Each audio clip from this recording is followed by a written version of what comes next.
Thank you. Delegates who are already here, those who are following us online or through YouTube,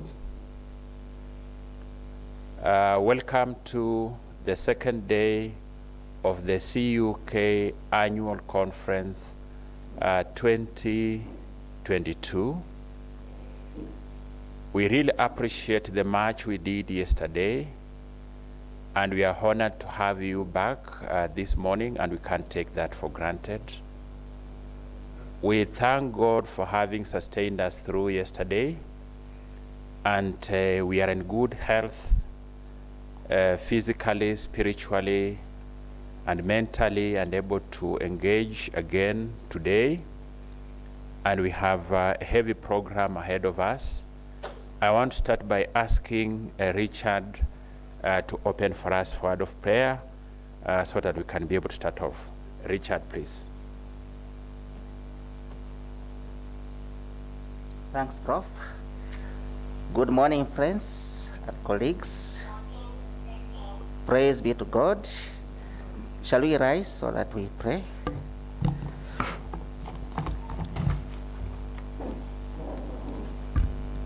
Now, before we pray, I want us to read a verse from the Bible, Deuteronomy chapter 8, verse 18. It says, "But remember the Lord your God, for it is he who gives you the ability to produce wealth, and so confirms his covenant, which he swore to your ancestors, as it is today." Shall we pray? Our dear Father in heaven, we thank you for this second day of our CUK 6th Annual Conference.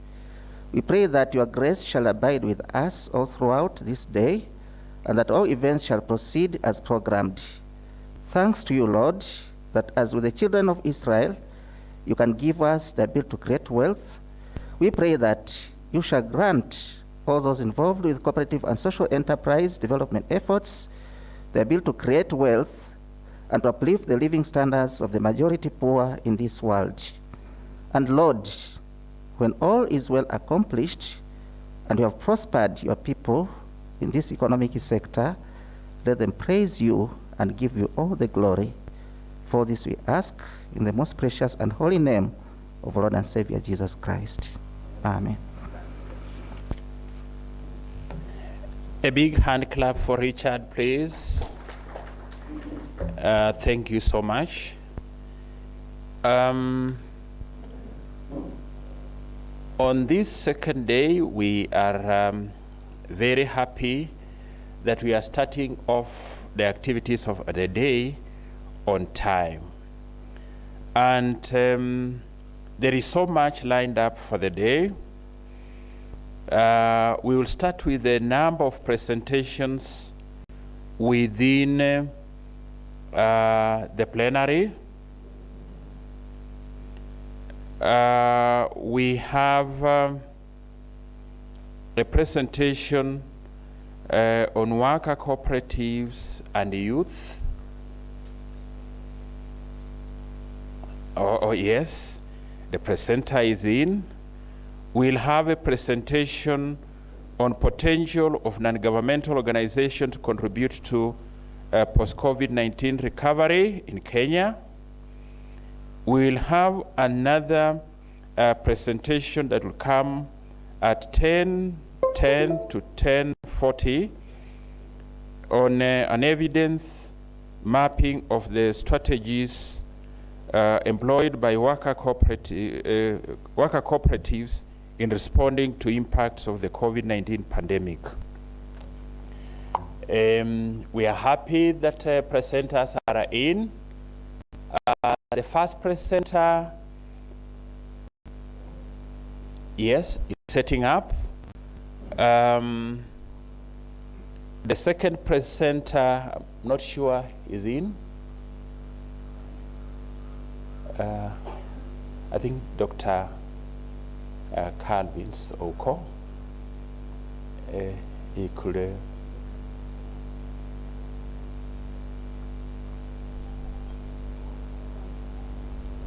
Okay. If you could get in touch with him, I would really appreciate. Then do we have Dr. Okem Andrew Emmanuel? Dr. Okem Andrew Emmanuel? Or this could be done online? Okay. So if you are ready, please do come. Please clap for this young person. And we are proud to have him here as now a presenter. There were times he sat at the other end as we were this end, and we are very proud to have you here. Very good. Very good. Karibu sana. And on behalf of Global Communities, he's going to present, on behalf of Caroline Maina, he's going to present worker cooperatives and youth. Let us welcome him with a clap. Thank you. You are welcome. Thank you very much, Prof. Before I begin my presentation, I wish to mention that I'm a proud alumni of these great institutions, and standing before you this morning brings great joy to me. I can see also in our midst, there are lecturers who taught me some times back, and it's a pleasure to be here this morning. So my name is Mike Kipngeno. I'm the Cooperative Finance Officer with USAID CLEAR program, which is Cooperative Leadership, Engagement, Advocacy and Research, being implemented by Global Communities Kenya. Our presentation for today is anchored around worker cooperatives and youth. And from this, we are going to look at some of the work that we have been doing as a program in line with the new cooperative business model, that's the worker cooperative. Can I have our next slide? So basically just to have a quick introduction of what is a worker cooperative. I know this is covered in the curricula which Global Communities has partnered with the Co-operative University of Kenya, also in collaboration with the Democracy at Work Institute, DAWI. So a worker cooperative is a democratic a corporation owned and controlled by the people who work in the business. So basically, the owners of the business also work within the business. And the workers are members of the cooperative subject to certain eligibility requirements depending on the specific area of work that they are doing. You find that also in worker cooperative members hold basic rights like voting, rights on selected issues, rights to share on the net earnings of the business.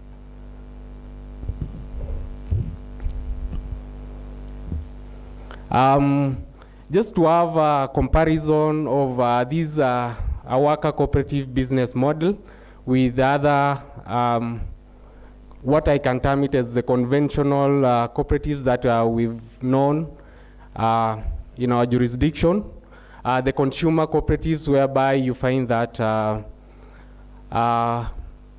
members contribute money to the consumer cooperative, and in return they're able to get goods or services. And then also looking at the producer cooperative, where members are able to supply products to the cooperative, and in return, members get money. Now, when we come to the worker cooperative, members are able to supply labor to the cooperative, and in return, they're able to get money as a return to the labor that they supply.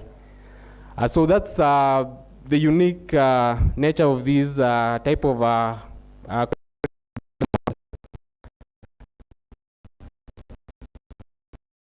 the structure of the worker cooperative model. It's more or less or similar to the conventional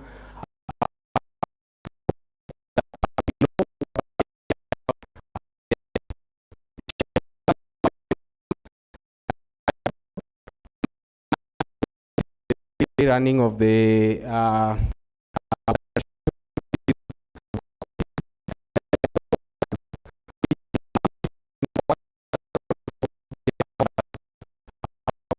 particular cooperative. So that aspect of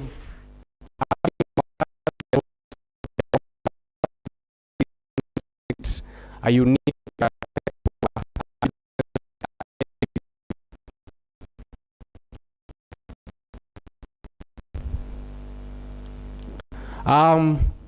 just quickly looking at the structure of our worker cooperative, let's have an analogy.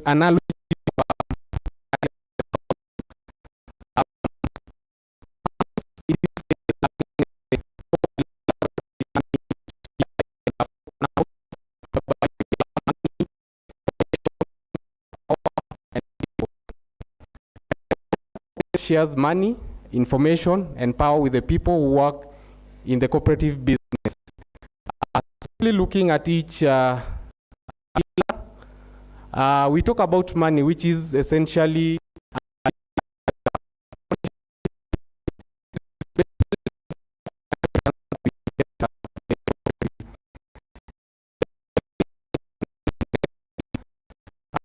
goal of every investor or a member of any business. For this case, a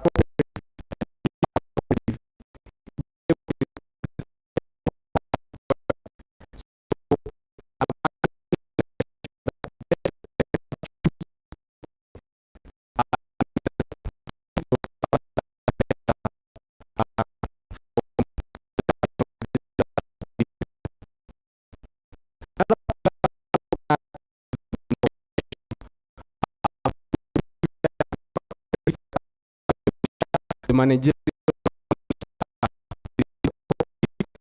business strategy in a competitive market. There's also the aspect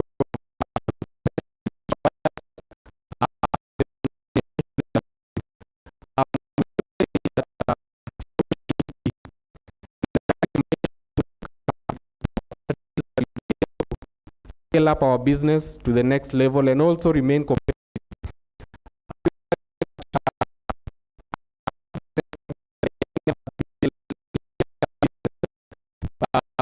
Is in competition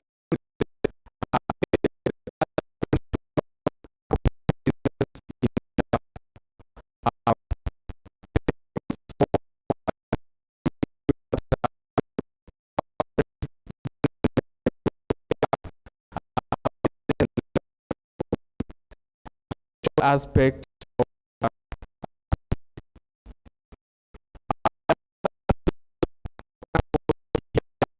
is a power which is built around participation.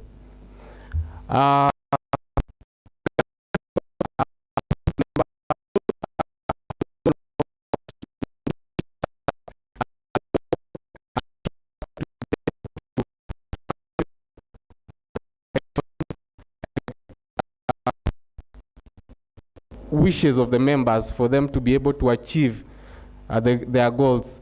And decision-making roles are clearly defined in a worker cooperative, whereby every member is able to participate, what we all ascribe to as one member, one vote, whereby members are able to take part in the decision making. Next is on people, where we look at we able to develop leaders, where also a meaningful participation requires training, and people need support with communication and conflict resolutions. There are always a group dynamics within worker cooperative business model. And in this case, the aspect to be able to have a clear conflict resolution mechanism comes in key, and also looking at the aspect whereby members are also the worker or other employees of this particular business model. So there should be a clear structure whereby conflict resolutions is able to be tackled around that. So basically those are the 4 corner posts looking at the worker cooperative business model. Quickly also let's look at the mission, values and culture, which basically forms the foundation of the worker cooperative business model, whereby there is a business mission and values, and these also in line with the cooperative values and the principles, and also it's being reinforced by culture of trust and also the leadership style. We all understand about the democratic member control, quality of relationship amongst our members within the worker cooperative business model, communication and conflict resolutions skills.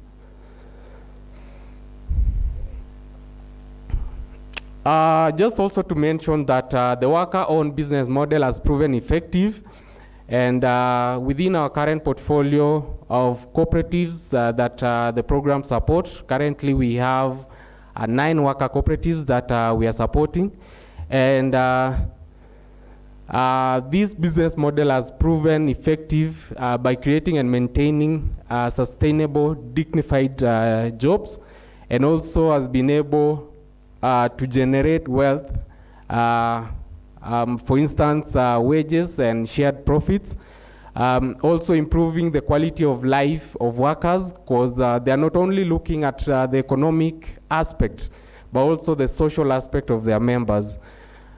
Case example, we have one of the worker cooperative in the building and construction industry, Fundi Tech Service Cooperative, which not only look at the economic aspect, but as a conventional fundi that we all know, the artisans in the building and construction.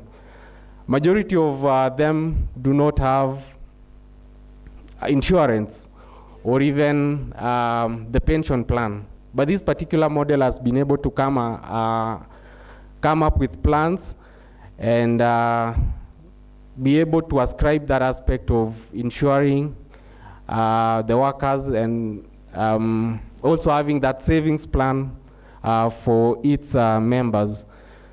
And in that, the end goal is improving the quality and the life of worker owners.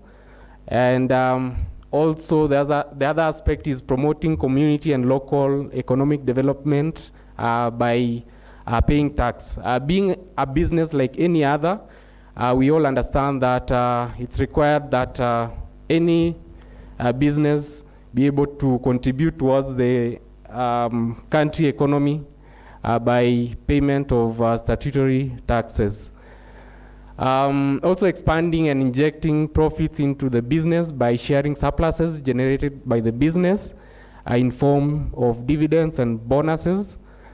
Does able also to promote equal say in decision making among members owners, where members decide on wage and profits to be shared, the manner in which those profits are shared among members.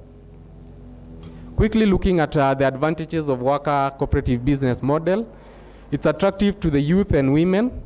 That's in line of the mandate of a clear program supporting youth and women to be able to come up with viable businesses to improve their standards of living. Also consolidation of complementary services to reduce competition and drive prices up. Also there's an aspect of improved member bargaining power. I can give an example of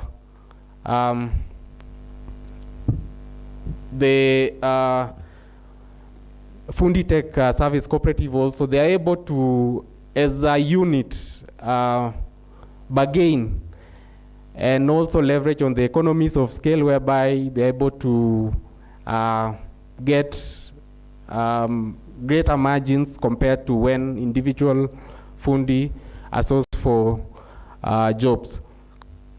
The other advantage is also obtain products and services otherwise unavailable.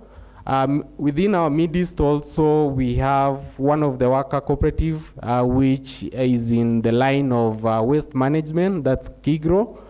And this is a unique type of worker cooperative, which does waste management and also in the business of recycling, looking at some of the services otherwise that could not be available, and access to credit facilities. Being a business entity, members can be able to participate and get credit facility from this business entity. Quickly looking at some of the opportunities for youth where they can leverage on this type of business model. Worker cooperative, there's need for worker cooperative education and training for the youth to be able to appreciate this type of business model and leverage on this. There's also the policy and legislation to support operationalization of the worker cooperative model. Last week, we were able to partner with some of the development partners and also the State Department of Cooperatives to come up with a model bylaws for the worker cooperatives.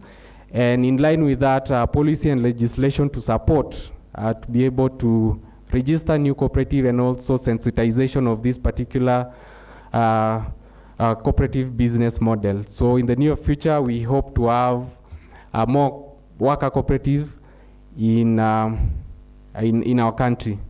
There's also the democratic workspaces and decent work for the youth, whereby we are looking at shared services where these worker cooperatives can form, whether an associations where they can have shared services to reduce on their operational costs. Access to financial and technical support for startup worker cooperatives. Some of the good work that different development partners, global communities included, be able to support them in different areas of technical support for these worker cooperatives to actualize their ideas and be able also to scale up.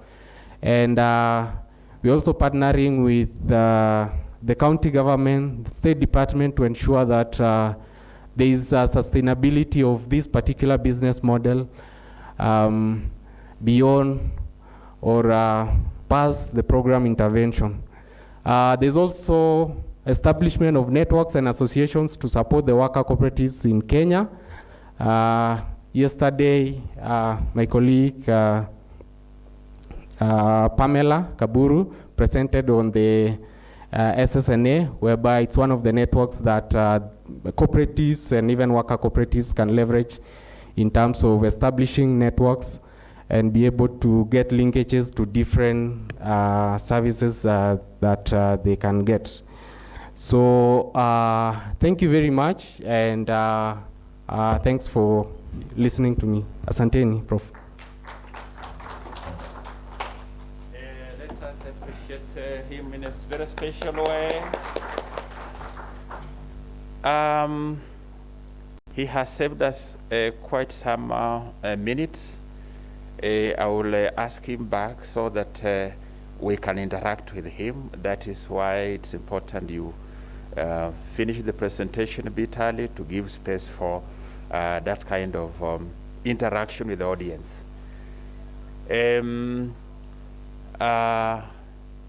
Worker cooperatives and youth definitely is an important area.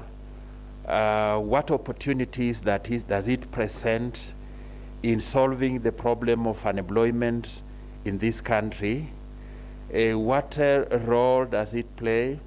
Probably in alleviating the possibility of youth unemployment getting out of hand and causing instability in the country. So that's a very important discussion.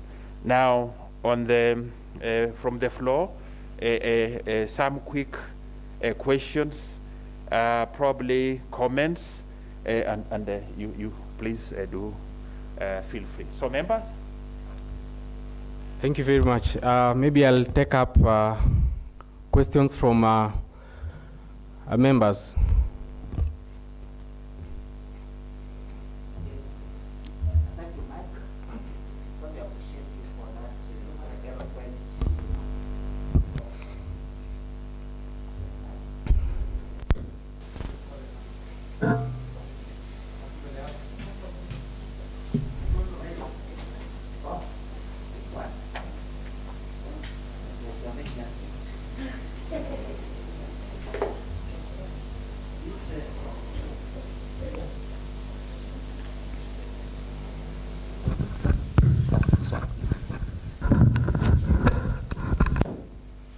So Mike, I was saying thank you.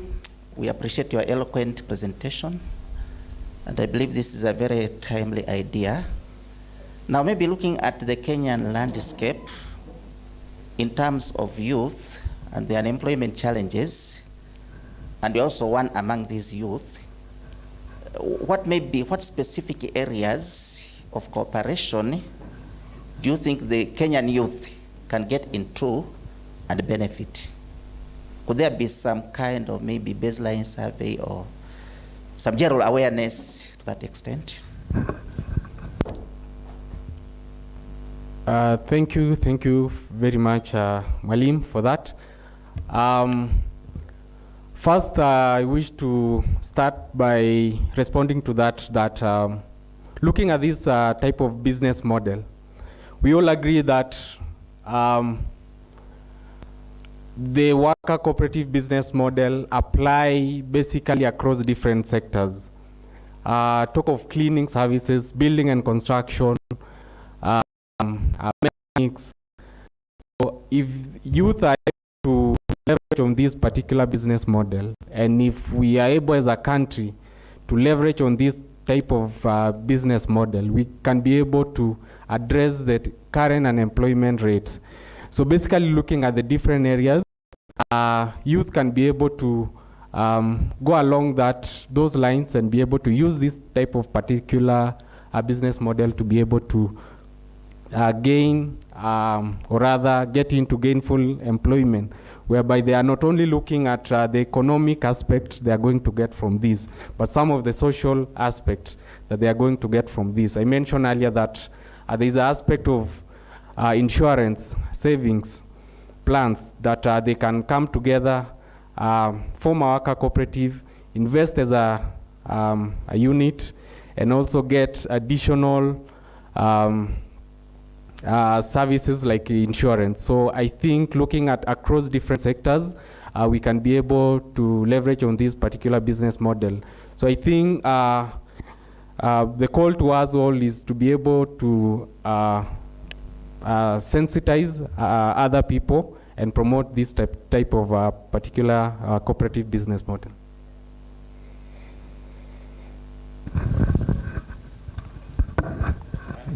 Thank you. Thank you, Mike, for a wonderful presentation. My question is, what are some of the mechanisms or parameters that can be used to ensure that each worker is rewarded according to their effort or according to their work that they have done? Okay, looking at this business model, member compensation is based on patronage. I can give an example.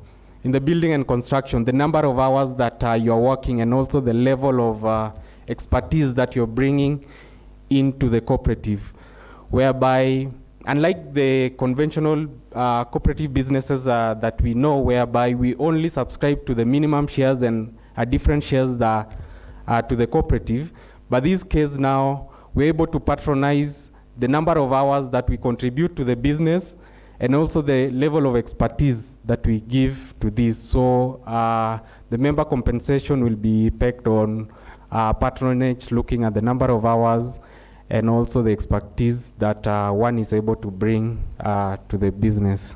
Thank you. A big hand clap for Mike. And then we recognize the president of the DVC behind there, and he has a question or comment. Karibu sana, Professor. Yeah, thank you. Thank you, Mike, for the presentation. I think the issue of compensation, that is something that needs to be looked at, and you know, there has to be a formula perhaps in the operational guidelines that you know, determines how compensation is done. Because when we talk about skill, and then the question that comes in is who determines the level of skill? We talk about you know, how much effort somebody has put in. Somebody has come for 2 days, another one has been there for 5 days. Obviously, they're not going to be compensated in the same way. So there has to be a formula for, you know, distributing the resources and the money that is generated from the input. And for many, and depending on what type of worker cooperative you are looking at, so those are things that will need to be done within each worker cooperative. Now, I have a related question, not in terms of compensation, but before you start talking about compensation, you have to have the worker cooperatives in place. And I am thinking in terms of the agricultural value chains. The average age of a farmer in this country is about 61 years. And over time, the average age has been increasing, implying that our farmer on average is getting older. And you know how old people operate. They are less conservative. They do not want to take risks. So you start telling them to grow certain crops. They tell you, no, that's risky. I don't have time to run around. We need energy into our you know, agricultural value chains. If we are going to talk about food security in this country, we need really to focus on the agricultural value chains. Now, the question I have is this, because all the young people are running to the cities because they want to make quick money. The farmer has to wait for a time for them to earn. Are there value chains within the, are there areas within the agricultural value chain where the youth can, you know, come up with worker cooperatives so that, you know, we may start thinking about how to address the imminent food insecurity that not just Kenya faces, but I think many other countries in Africa face. Otherwise, as a continent, as I think the president of the African Development Bank, you know, said not too long ago, as a continent, we are going to end up becoming net food importers. So what is it that you know, we can do to bring in youth into agricultural value chains? I think that's a question in line with worker cooperatives. Thank you.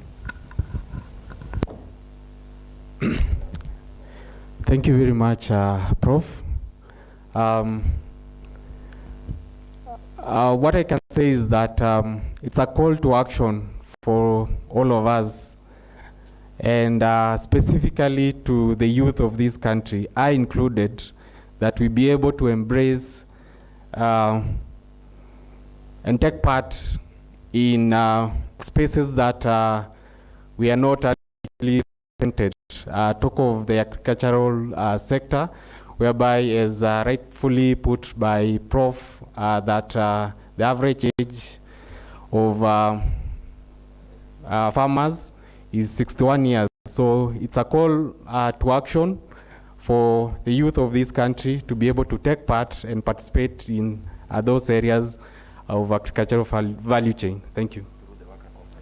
Through the worker cooperative business model. Asanteni. A big hand clap for Mike. Now, may I, before I invite Dr. Odho to make a presentation, I want to invite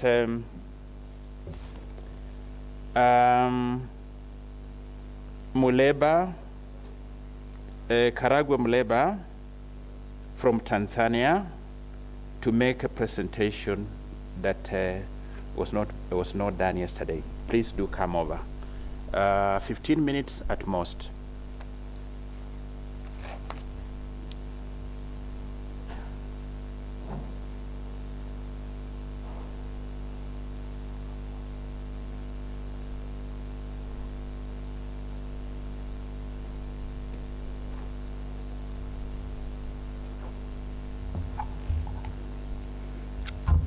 Good morning, all.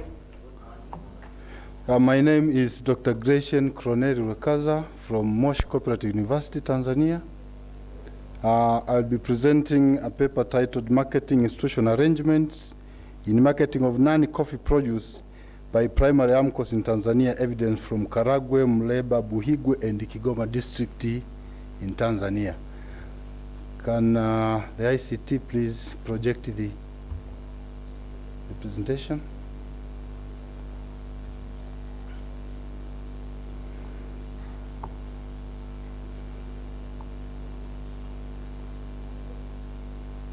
As they are still looking at the presentation to be projected, I may start by calling the question of addressing the agriculture sector. If you have looked at the presentation from yesterday, and it might even call what will be presented today, most of the presenters are talking on financial cooperatives. We are having a problem on agriculture. That's a global pandemic.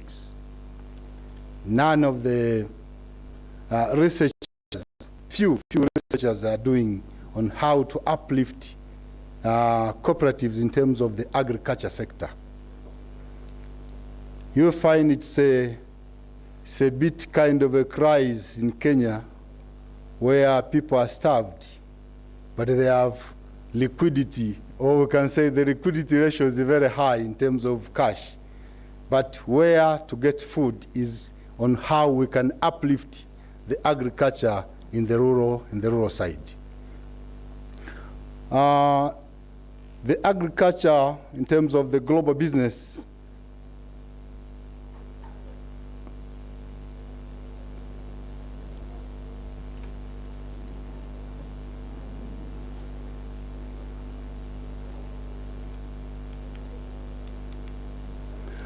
had been characterized by rural cooperatives, sometimes urban cooperatives, because the agriculture can be done in urban, but also can be done in the rural side.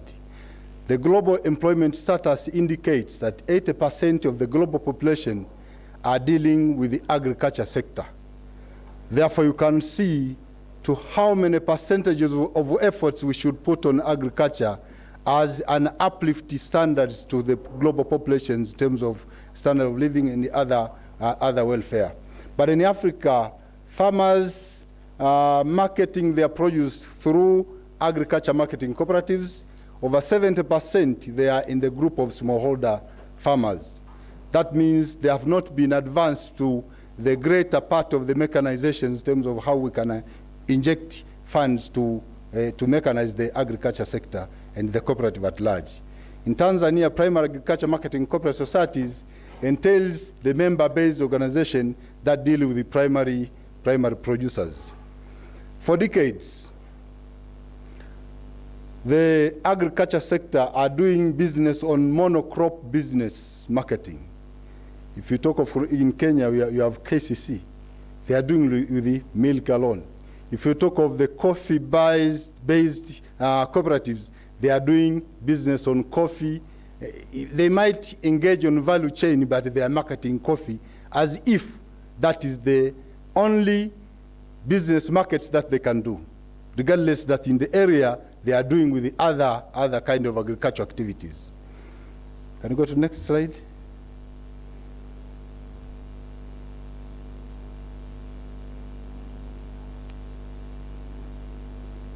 Next.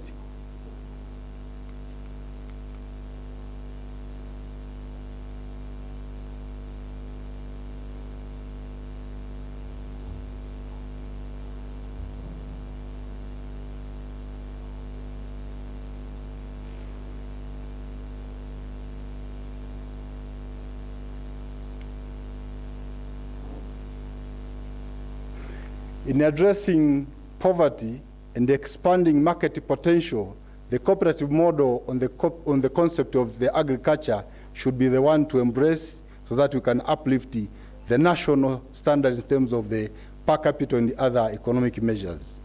This means marketing arrangements, since in each crop has its own. Then if we want the agriculture marketing cooperative to engage into multiple crops, there should be marketing arrangement on each crop, since the marketing of those crops have a different kind of behavior in terms of how we engage the markets and how we engage the warehouse and the storage facilities. The Start of Tanzania cooperative indicates that farmers have been continued cultivating coffee and the decreasing in production in terms of the volumes. Then if the volume of coffee decreased, there should be an alternative for the cooperative to survive. And those who are dealing with the coffee are constrained by varying in price on the global markets, but also the decreasing in the volumes due to deterioration of even the soil itself, as the continuation in the practice of one crop type in the farming sector.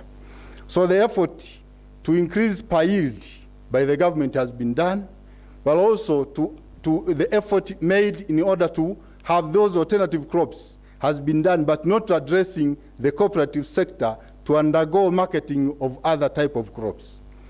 However, primary agriculture marketing cooperative has been suffering marketing arrangements to market other non-traditional crops. And that calls for that paper to address that pandemics. The methodology, this approach used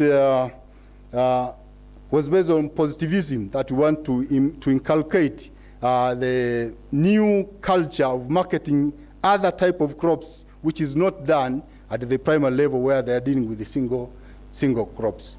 19 primary AMCOs was visited on the survey. 4 districts was engaged, and that comes from 2 regions of Kagera and Kigoma. A focus group discussion was done as per each primary AMCOs. They collect the members, the board, and the management so that we can discuss on issues related to what type of crops they can engage in, but also what are the marketing arrangements can be available so that you tap the skills that they're having in order to be done by the primary cooperatives so that they can market even other crops. Key informants were engaged in terms of those who are dealing with the cooperatives on the cooperative movements, but also on the government sector.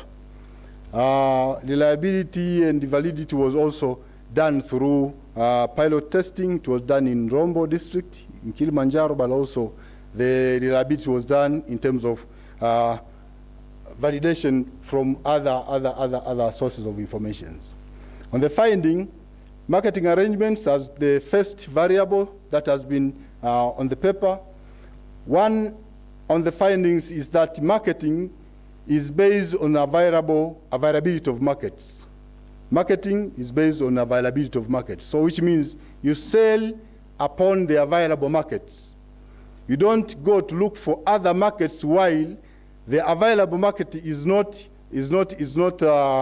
overwhelmed, because the demand is there, but the supply side do not meet the demands. So if the demand is available, then you should the primary cooperative should deal with the available demands, but the channel should be done through the primary cooperatives.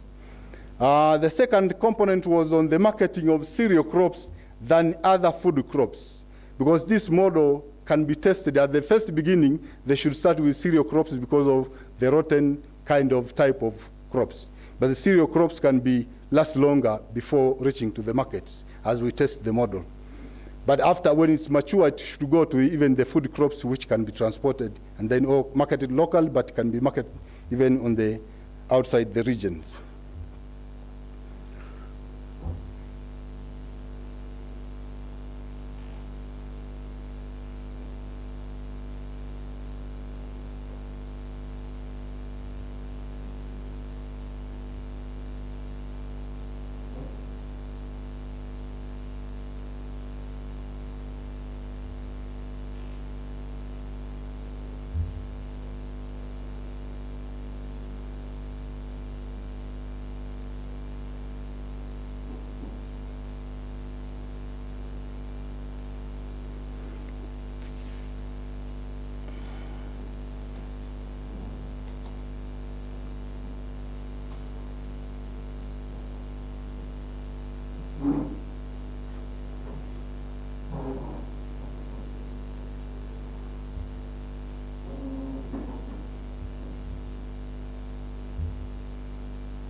The other outcome or the findings was marketing through the use of middlemen. Despite the fact that we don't rely on middlemen as they reduce the farm gate price, but there are businesses where you cannot avail the middlemen.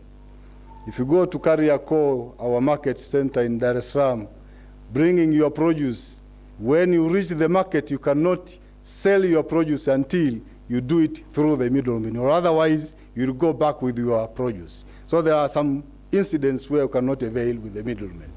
That also was among the suggestions that was being brought by the farmers.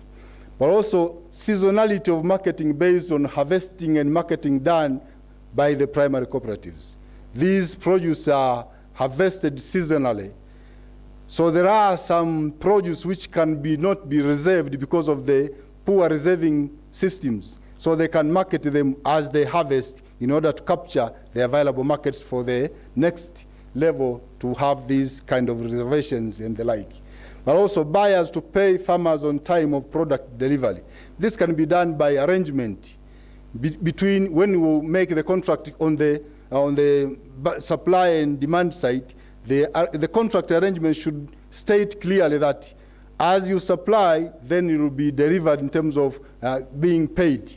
Because as the status of today, when marketing is done on those multiple crops, what the buyers are doing, they came with the money they give to the middlemen are paying on delivery. So that arrangement can be done by the cooperative societies. So those who are the buyers, they can inject money to the cooperative societies, and then the cooperative make that arrangement to pay the farmers on delivery. But also contractual farming, that the farmers can have the contractual farming that can be done by the cooperative societies to engage the contracts between the farmers and the buyers and to set standards on whatever kind of products and what kind of quantity produce that can also be done by the cooperative societies. But cooperative marketing by networks, some of the produce need to cover the requirements in terms of the production capacities and quantity. So if one cooperative do not meet the quantity requirements, can have an engagement through the networks between the cooperatives with the other cooperatives so that they can solicit those crops and then to market it by meeting that quantity. On conclusions, that cooperative produce were found to be the best options to make cooperatives sustainable in coffee traditional cooperatives. But also cooperatives that had been marketing one type of crop were found lacking capacity to deal with the other crops. The study concluded that marketing of other types available of crops under the best marketing arrangement would expand the business opportunity among farmers. Since these are emerging different crops in different areas on the studied districts, the study concluded that each crop needs its own marketing arrangement to expand the business market so as to raise the farm gate price among farmers. Recommendations, because of time, can you go to relevance and implications of the study?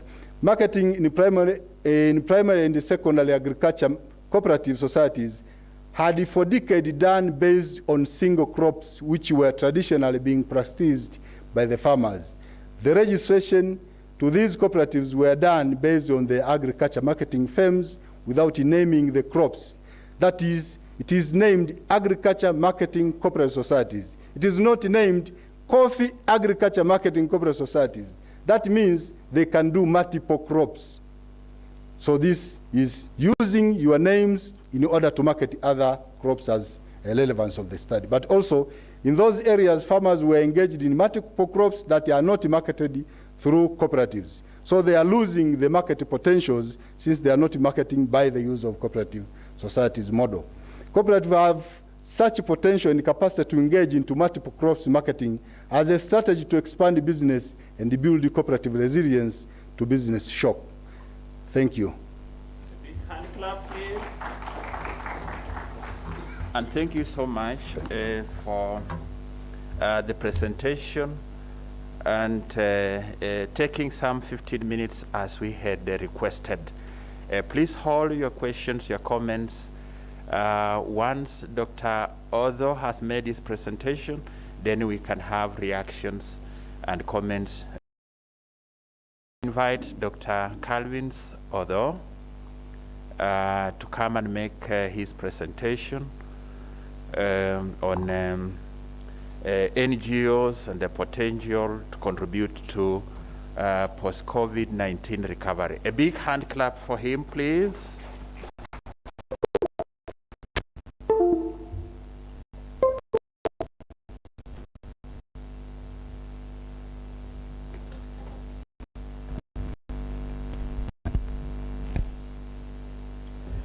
Good morning, everyone. How are you? Yeah, it's already cold, so we don't need to be, we don't need to encourage ourselves also to be cold from within. Let us cheer up. My name is Calvin. I'm going to do a presentation. I'm waiting for the projection. I'm going to do a presentation about a project which is ongoing. We are presenting some preliminary findings of the project as it is, but as I've already indicated, it's an ongoing project that we are yet to conclude. This is a project that started in 2018. It's a project that is bringing together 3 universities. There is the Co-operative University of Kenya, Masinde Muliro University in Kakamega, and Kibabii University. And our lead PI in the project is Professor Uboka here. The project has a number of other key researchers involved, including myself. We have Professor Nkware from Kakamega, Masinde Muliro, and other people from Kibabii University, as I've already indicated. We have Dr. Kingori from here, Cooperative University, Mr. Silas Mayo. So I'm going to present on their behalf, as you can see. And so our study, which preliminarily we are presenting just a component of the study. And on this particular one, we are presenting about the potential of non-governmental organizations to contribute to post-COVID-19 recovery in Kenya. Please, let's move to the next slide. We understand that our world faces increasing intensities and frequencies of disaster. Actually, between the year 2000 and 2012, it is estimated that disasters led to about 1.7 trillion US dollars in losses and damages and deaths of about 1.2 million people. And actually the effect extended to close to about 2.9 billion people. So due to these far-reaching impacts of disasters, in March 2015, an international community met in Japan at the 3rd UN Conference on Disaster Risk Reduction at a place called Sendai, and where in that particular convention, a Sendai framework, which we understand as the Sendai Framework for Disaster Risk Reduction, was adopted. We also understand that this same year of 2015, a number of things happened at the global level. This was also the year when the 17 global SDGs were passed, if you remember. This was also the year, actually, when the Paris Agreement for Climate Change was also adopted. So this was a very big year when it came to issues of disaster risk reduction and management of disasters related to natural sources and others. The Sendai framework aims at achieving sustainable reduction of disaster-related losses. However, despite the adoption of this framework, the outbreak of COVID-19 brought some widespread losses, and of course it also led to increased intensity in terms of the global response to disasters. Let's move on, please. So the Sendai framework has 4 key principles. One of the principles of this Sendai framework is that it is attempting to encourage an all-society engagement and partnership in the management of disasters. It is also attempting to achieve what we call a coordinated mechanism of across all sectors in the management of disasters by all relevant stakeholders. Then the same framework underpins the fact that there should be a clear articulation of responsibilities, who does what where, and how they coordinate. The same framework also encourages what we call building back better in a post-disaster recovery. And here we are talking about now a situation like after COVID-19, we are striving to build back better after such. Let's move on. Our main objective for this particular study, as you can see, for this particular component of the presentation was just to evaluate the potential of NGOs in ASOL areas. ASOL is arid and semi-arid lands, and non-ASOL areas to contribute to disaster risk reduction in Kenya. And there are specific objectives, as you can see on your screen, which we were largely addressing the capacity of these NGOs to address the disasters, their cooperation amongst themselves, and the cooperation between several actors and county governments. Let's move on. Our hypothesis, which is in line with the objectives, as you can clearly see, they are actually aligned to the objectives, are there. Okay, we postulate that there are more NGOs operating in ASOL areas compared to non-ASOL areas. We also hypothesize that NGOs undertaking DRM activities in ASOL counties have greater capacities for DRM than those in non-ASOL countries. And then we also hypothesize that there is higher level of cooperation among NGOs in DRM in ASOL countries compared to those in non-ASOL countries, counties, I mean, sorry. This particular research focus builds from a theoretical framework that has been adopted from Emile Durkheim's functionality theory, which actually highlights or emphasizes that different parts of the society are composed of course, different players. They are institutions, there are different actors, and each is designed to fit within, to fill different needs within the society. And these institutions exist because they serve certain vital roles in the functioning of that particular society. So if such institutions no longer work, or if they fail to deliver that particular mandate, it basically means that that particular society or that particular institution dies away. Its role if it's unable to fulfill its mandate, basically, it no longer serves the purpose, so it dies. So this particular theorem argues that there is solidarity in collective action.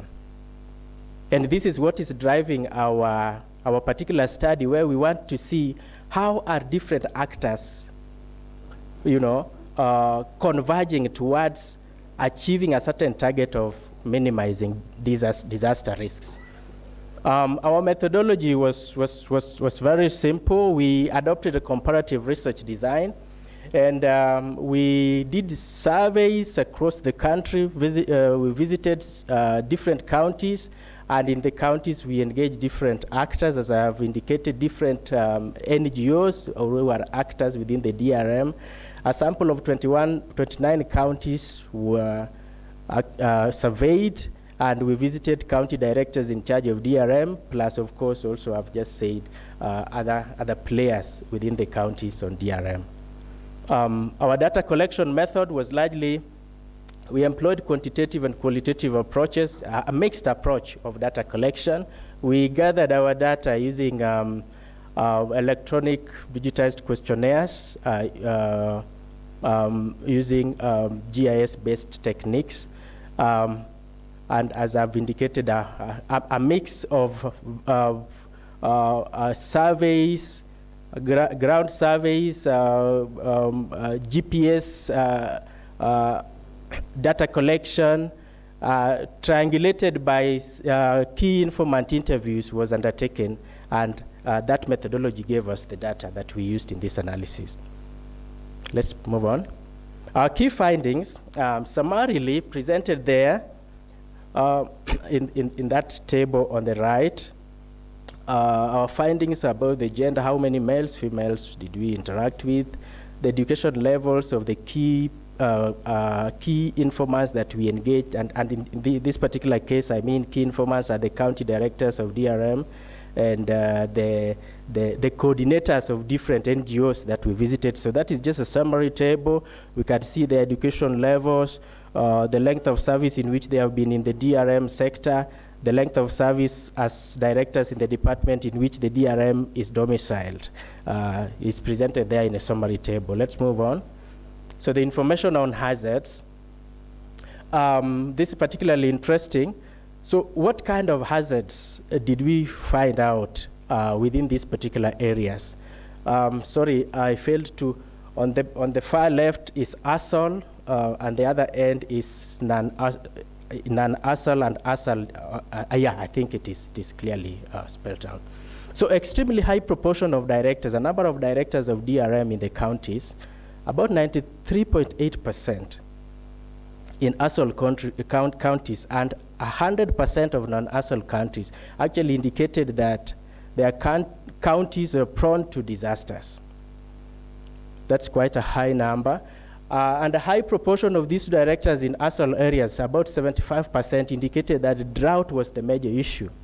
On the other hand, a higher proportion of directors in non-ASOL countries, about 53.8%, indicated floods. Fires were about 53.8%, and transport accidents was about 53.8% as well. Those were the major disasters identified in non-ASOL areas, while you can see in ASOL areas, it was largely drought. Let's move on. So basically, in terms of what we are talking about, the various kinds of hazards identified in the pie chart, you can see in ASOL and non-ASOL areas.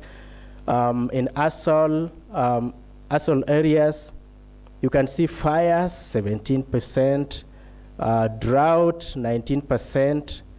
I'm just highlighting the leading ones. Floods, 14%, transport accidents, 11%. That is in ASOL areas. In non-ASOL areas, you can see we have the leading one is transport accidents. I can see fire, 16%. And flood 16%, just but to mention a few. So what about in terms of these actors, who are the main actors in these areas? The top one on the right, the top one is a ASOL area, and the one down there is non-ASOL. You can see, going by the frontages in the visualization, Kenya Red Cross comes out as the leading actor in the ASOL areas. The larger the font, the bigger the role they play in that particular area.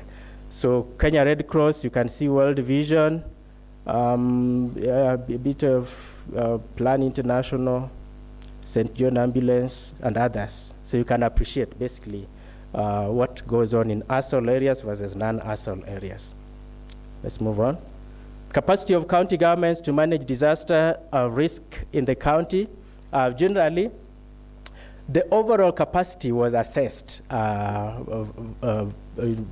statistically, and we identified that about 12.6% of ASOL counties had good capacity to handle these disasters, while in the non-ASOL areas, it was a bit lower.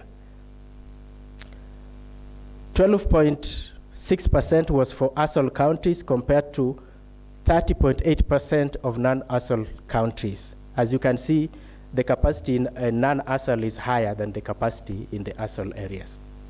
Yes, let's move. So what about the capacity of the NGOs in these particular counties? In the ASOL areas, it's about 12.6% as well, and in the non-ASOL is 30.8%. Let's move on. What about the issue of cooperation? How are these actors, how are these NGOs and other partners working in these areas? How close are they cooperating? So nearly an equal proportion, about 7.6% for ASOL and 38.5% for non-ASOL counties, they reported high level of cooperation between themselves. They basically say that among themselves, different NGOs, they work closely together to cooperate in DRM activities. So even though we have already seen that maybe some NGOs have higher contribution like Red Cross and others, but they still work together, they cooperate. They normally have these joint monthly meetings where they share and they also plan together. Next, please. Cooperation, I think we have talked about this. So there is cooperation between NGOs and county governments, and cooperation among NGOs themselves.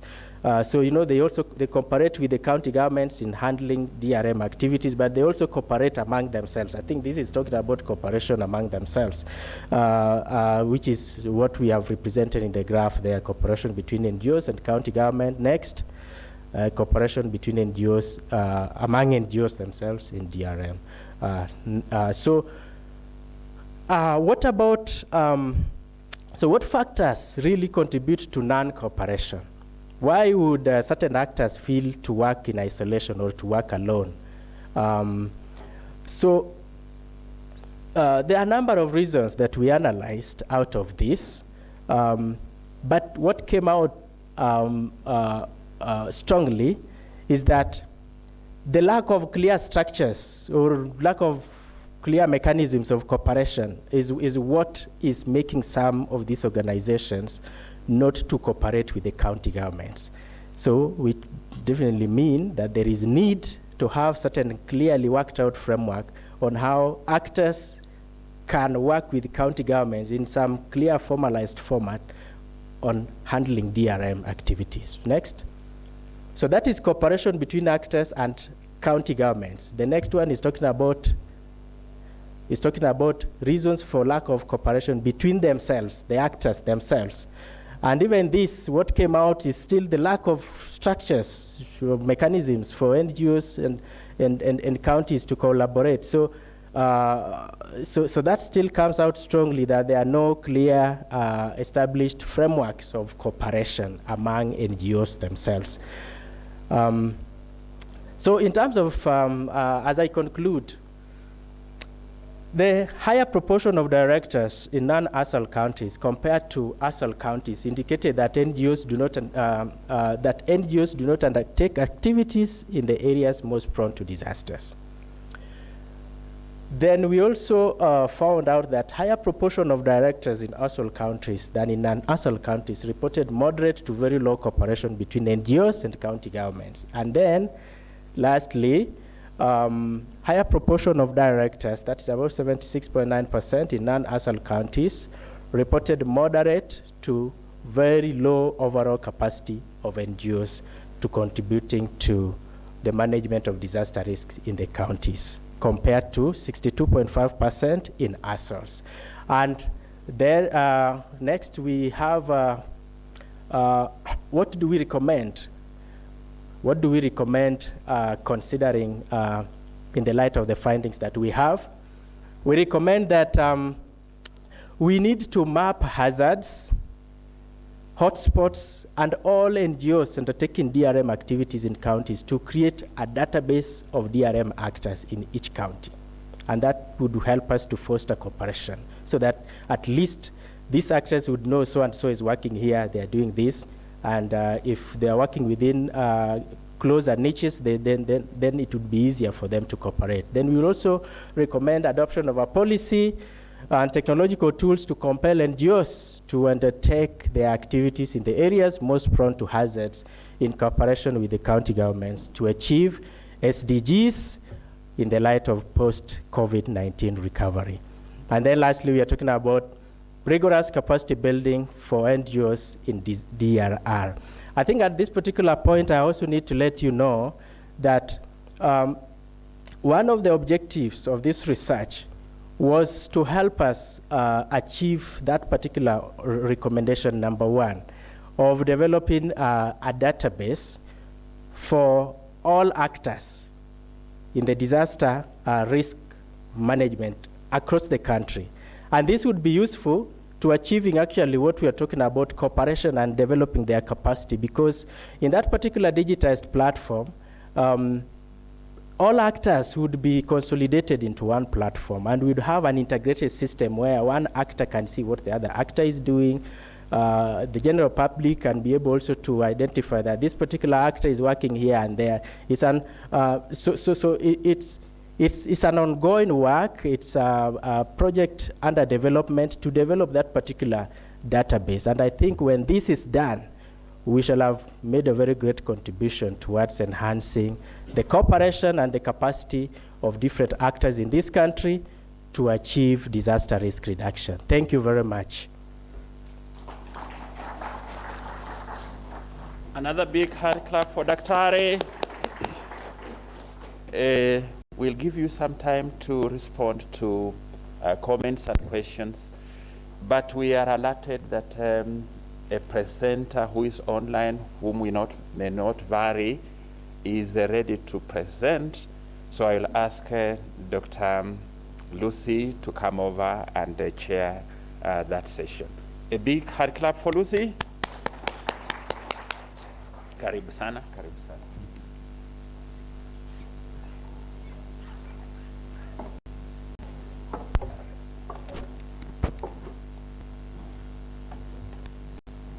So good morning once again.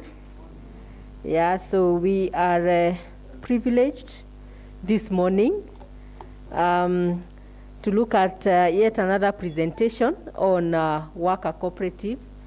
And worker cooperative seems to be the in thing because it is one of the issues that will go a long way to solve the unemployment situation, not only in Kenya, but worldwide. So without much ado, we have our online presenter who is presenting on an evidence mapping of the strategies employed by worker cooperatives in responding to the impacts of COVID-19 pandemic. So we have Andrew, the presenter, Dr. Andrew Emmanuel, and we are so privileged to have you today. we know that we are going to learn so much from your presentation. Just like I have said, that this is a very interesting and a very key area that all of us are so keen to learn about, because it is something that is making a difference in the economies worldwide. So welcome, Dr. Andrew. We are glad to have you. Just you will introduce yourself much more than I have done, and then you'll take us through. Welcome. So can we welcome Dr. Andrew to make his presentation? Karibu sana. Asante. Good morning, everyone, and thanks for the opportunity to present my work at this very important conference. Many thanks to the organizers of the conference. Apologies, I'm recovering from flu, so my voice sounds a little bit weird, but I hope you'll be able to hear me and I can power through the presentation. So a quick introduction of the presentation. As you've heard since yesterday and today, the COVID-19 pandemic has left a lot of challenges and has pushed millions of people into poverty. And as we know, poor and vulnerable groups such as women, children, and the elderly, they are the ones that bear a higher burden of the impact of the pandemic. In Africa, as we know, the pandemic has eroded the livelihoods of millions of people, and members of cooperatives are not exempted from the impact of the pandemic. In response to this impact, some cooperatives have downscaled their operations. Others have closed their operations permanently, and this has implications for members of these cooperatives, for their employees, as well as the many people who depend on these employees for their livelihoods. We also know that small-scale cooperatives, because they have the asset base is limited, their resources is limited, they are the worst affected by the pandemic, and primarily because, as I said, their capacity to respond to shocks, such as those associated with COVID-19, are kind of limited. So putting all this into context, then it becomes very important to understand how cooperatives are responding to the impact of the COVID-19 pandemic. And such knowledge provides a critical insight into how they can recover, or how the economy can recover from the impact of the COVID-19 pandemic. So this study therefore aimed to synthesize what we know currently about how cooperatives are responding to the pandemic. So the primary question that this study aims to answer is, what do we know about how cooperatives are responding to the impacts of the COVID-19 pandemic? As I said, the focus is on evidence that has been published, and that's why I said I adopted the evidence synthesis approach. And to do that, I sourced the literature included in this study from the Web of Science and the Scopus databases. And you can see here are the key terms that I used to search the Web of Science, and here are the key terms that I used to search the Scopus database.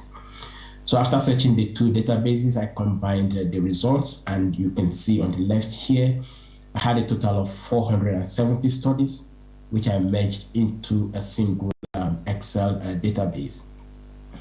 I then went through the database and started screening the titles, screening for duplicates, and I identified 48 duplicates, because you would recall that I merged data from two databases. So there were 48 duplicates which I removed from the database.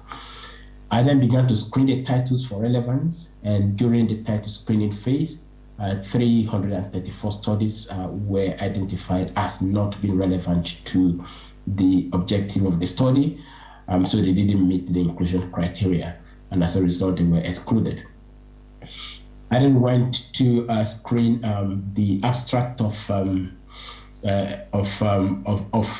remaining manuscripts, and the 61 manuscripts were excluded after screening the abstract and seeing that they were not relevant to the objective of the study. Remaining manuscripts were 27. I downloaded the full manuscript, exported them to NVivo. NVivo is a qualitative data analysis software. It allows you to do a lot of exploration of data, including text queries. So that's what I use for my full manuscript screening. And while reading the manuscript, I excluded additional manuscript because they were not relevant. So finally, only 17 studies were included in this evidence mapping. And these are studies that focused on cooperatives and how they are responding to the impact of the COVID-19 pandemic. So the first thing I did with the data is just to do a quick word frequency query on the data. I searched for the 100 most frequently occurring words across the 17 manuscripts that were included in my study. And as you can see here, it's not surprising, cooperative, social, economy, they're among the top.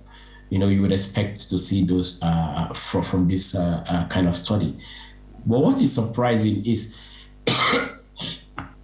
that the 17 studies seem to have very limited mention of lockdown.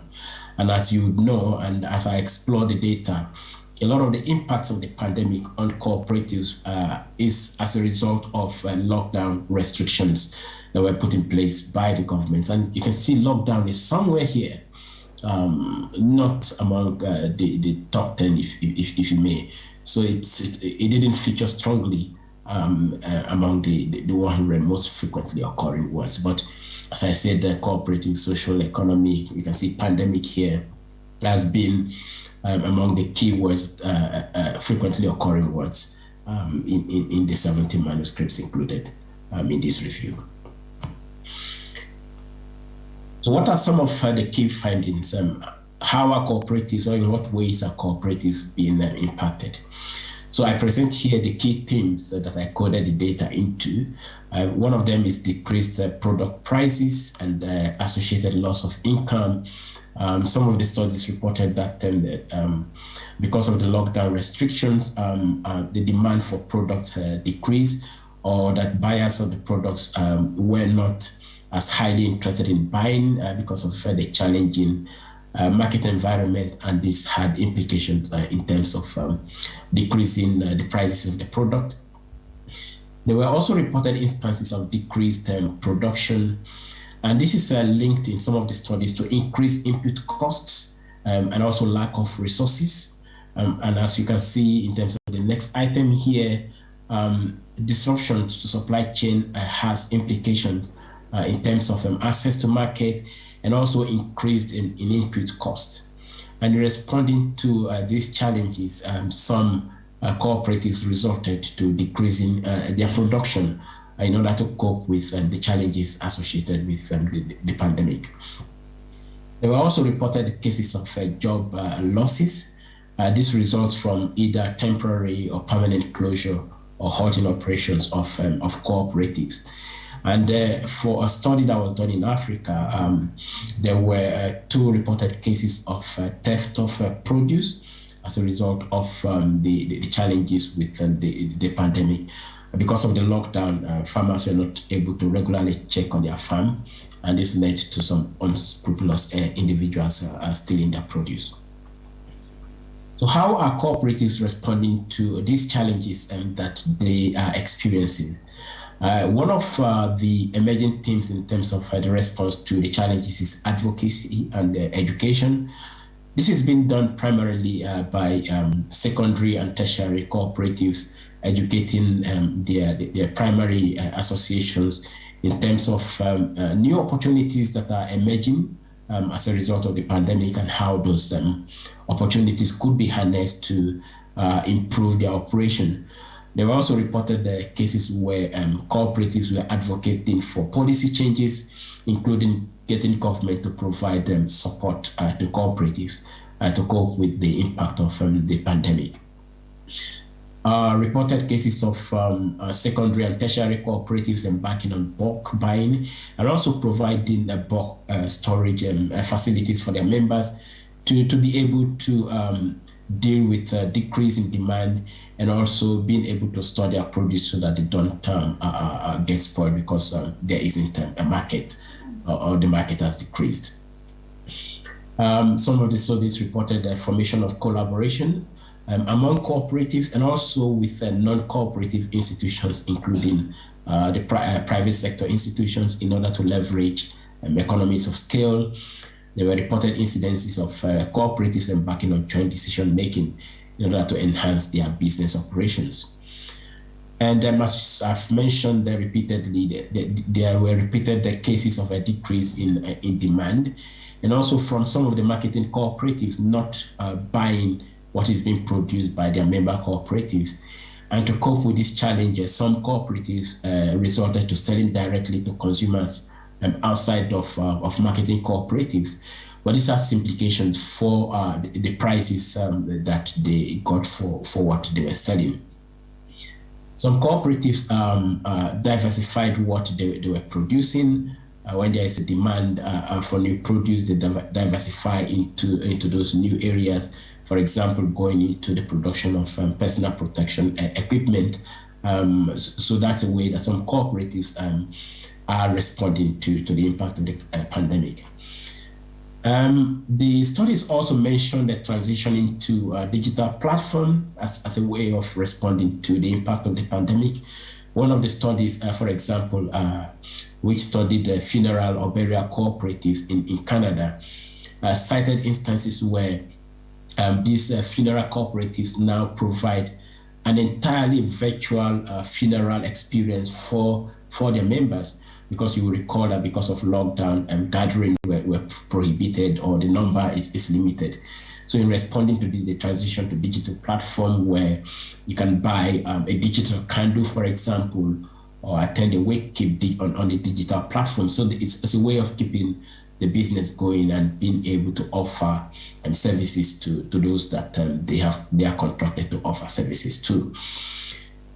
Some secondary cooperatives or financial cooperatives reported offering loan facilities to their members, and also cooperatives that are into savings. They provided a temporary access to the savings of their members as a way of cushioning the impact of the pandemic.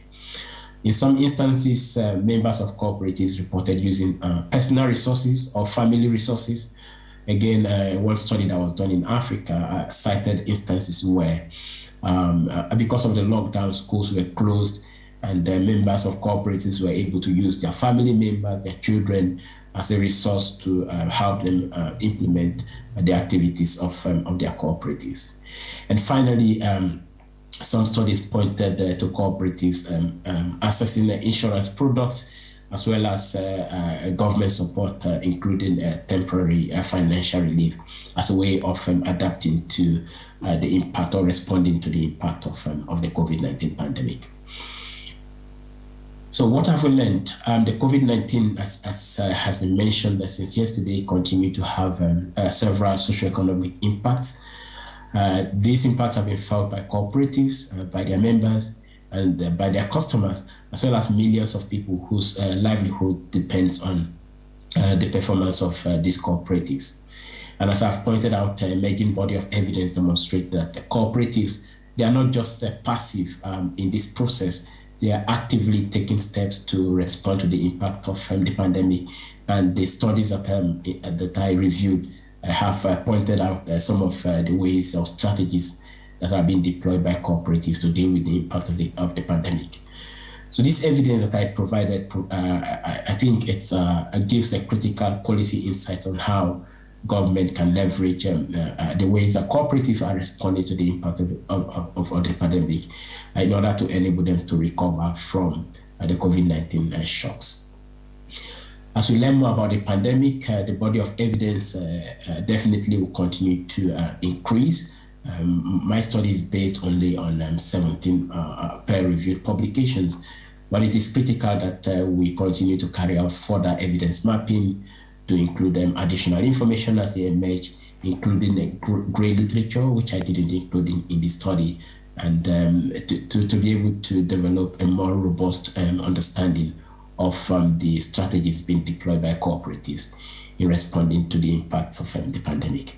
So I thank you for your attention. This is a work in progress, I'm very much looking forward to your comments and suggestions on how I can strengthen this study. Thank you so much for your time. Okay, let's give Dr. Andrew a round of applause. Let's go. Thank you very much, Dr. Andrew, for that presentation. It is very informative. And I was just key on some of the responses that he found out. One of them is about advocacy and education. That is one of the responses that cooperatives put in place in the wake of the pandemic. And number two, he talked about the policy changes. He also talked about transition to digital platform for purposes of operation of the cooperatives, and also provision of temporary assets. And these, I believe, are not very new to us now that we have listened to other presentations. And so I just want to open it up to the members, the participants, to ask questions and give their comments on the presentation by Dr. Andrew. So participants, yes, we have Dr. Ngala here, and then we have somebody else at the back. We are starting with Dr. Ngala. Okay, I must really join you, Dr. Lucy, in appreciating the presentation by Dr. Andrew there. One of the observations I've made is when he was talking about the impact of COVID-19, and the impact that to me is one of those very critical findings, and he has a long list of what he lists as the impact. It would have been important, or it would have made a lot of great contribution for him to rank the list of factors that he considers as the impact of COVID. I saw disruption of value chain, supply chain, and many others. So among them, which one came out as a greater impact? Which parameter can he say this conspicuously stands out as the greatest impact? That ranking would have been very, very critical. I'm not sure whether it is in another slide, and maybe I didn't pick it. That really can contribute to the presentation being better. Thank you. Okay, thank you very much, Dr. Ngala. Dr. Andrew, we are going to take all the questions, and then we'll give you an opportunity to respond to them. So can we have, there was somebody else at the back. Yeah, we can have Professor Nyamongo first. Yeah, thank you, Lucy, and thank you, Andrew, for the presentation. And I think my question is going to combine your presentation and that from Gracian. And it goes to the issue of supply, the supply chain.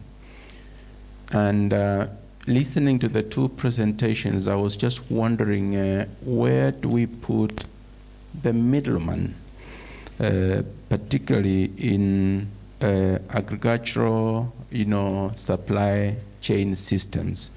I'm just wondering whether from your meta-analysis of the literature, whether the issue of the middle person, comes into play, because that then affects what the farmer takes home, and a lot of then the effort that the farmer puts into producing, agricultural produce, a lot of money goes to the middleman and not the person who has actually invested a lot of time. Perhaps if you could talk to this, and maybe later on, Gracian, when he responds, maybe you could also address the issue of the middleman. Thank you. Okay, thank you, Professor Nyamongo. I believe we have taken that question about the middlemen on the agricultural supply chain. There's another hand at the back.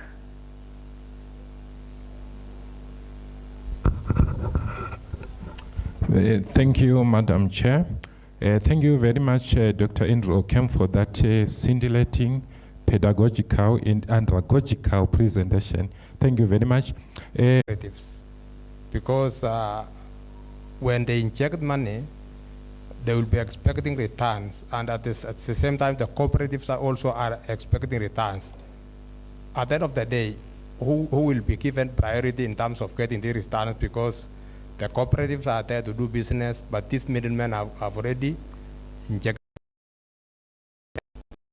And is on the side of the first presenter who presented on the issue of worker cooperatives. He said that they are doing any work that they can be able to do, be it building or any other service they can offer. So the question is, when they are applying for license, how are they getting this license? Because it is not specific. They are doing any job, but the line of the job they are offering is not defined. They are doing any kind of job they can get. So maybe they can explain that. And another aspect, are they planning to maybe to be regulated, because they are dealing with members' funds? Are they planning to be regulated? And also, have they expanded their services away from Nairobi? Because the issue of unemployment is really a thorny to every youth in this country. Thank you. Thank you. So we have two questions there, one on the marketing strategies and the other one is on worker cooperative. Any other question on marketing strategy? We have a question there. Sorry, we have a hand there. Yeah. Thank you very much for this opportunity. I have a question to Dr. Gratian. I've seen the recommendation that is made. Based on the findings, he is recommending to the Tanzanian Commission for Cooperative Development and the responsible ministry for cooperatives to assist these agricultural cooperatives so that they can venture into multiple crops business. Recording in progress. I'm now wondering, like, why was this recommendation to the regulator? Because the TCDC is a regulator.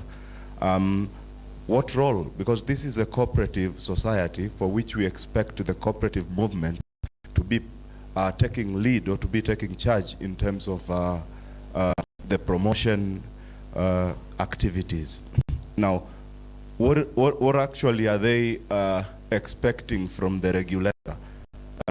Why not the cooperative movement? That is the question that I'm posing to Dr. Gratian. Okay. Thank you very much. Okay, thank you very much. We put a comma there, and I hope, Dr. you have noted your questions. So we wish to go back to Dr. Andrew, who is back on air. And there are 4 questions for you, Dr. to answer. One is on the issue of ranking the parameters, the kind of impacts that you talked about. The other one was, where do we put middlemen on the agricultural value chain? And there was one on the opinion on whether it is relevant to investigate the lockdown. And then there was the last question on the employment. So I want this opportunity to respond to these 4 questions. Welcome.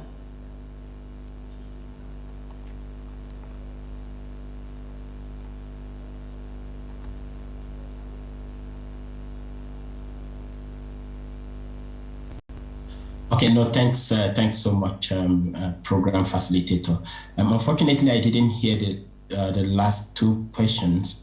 So if those who asked the question can ask again or send it to me, that would be very helpful for me. So to respond to the first one in terms of ranking, that's a very interesting question.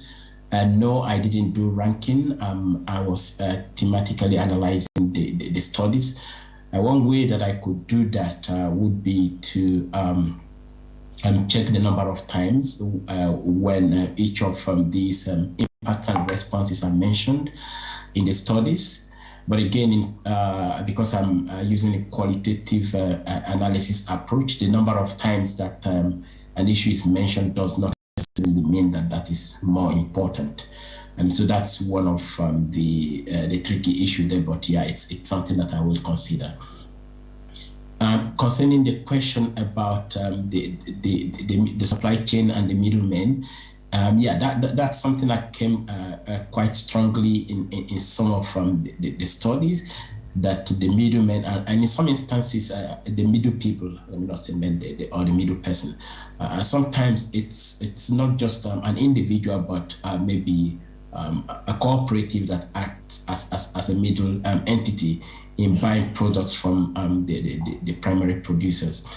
And it was quite challenging managing this. I give an example of one of the studies that was done in India, where the study found that the prices for the milk being bought from the cooperative reduced by 12% during the lockdown period, despite the fact that the prices that this the milk was being sold to customers did not decrease.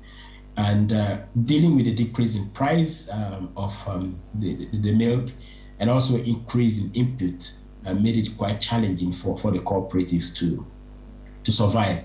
And one of the things they did was just simply reduce their production by selling their cattle.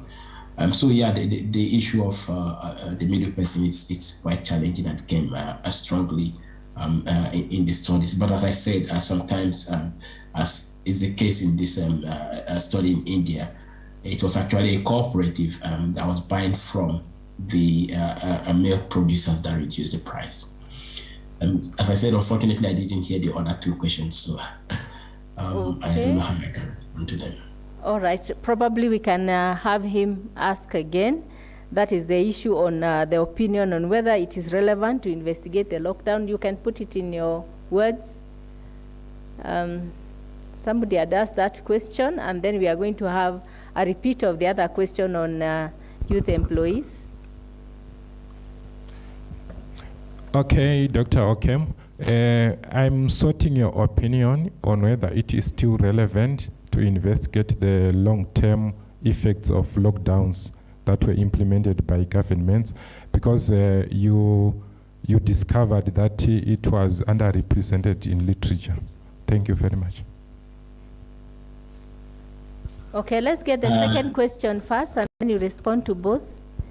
The other question on youth employees.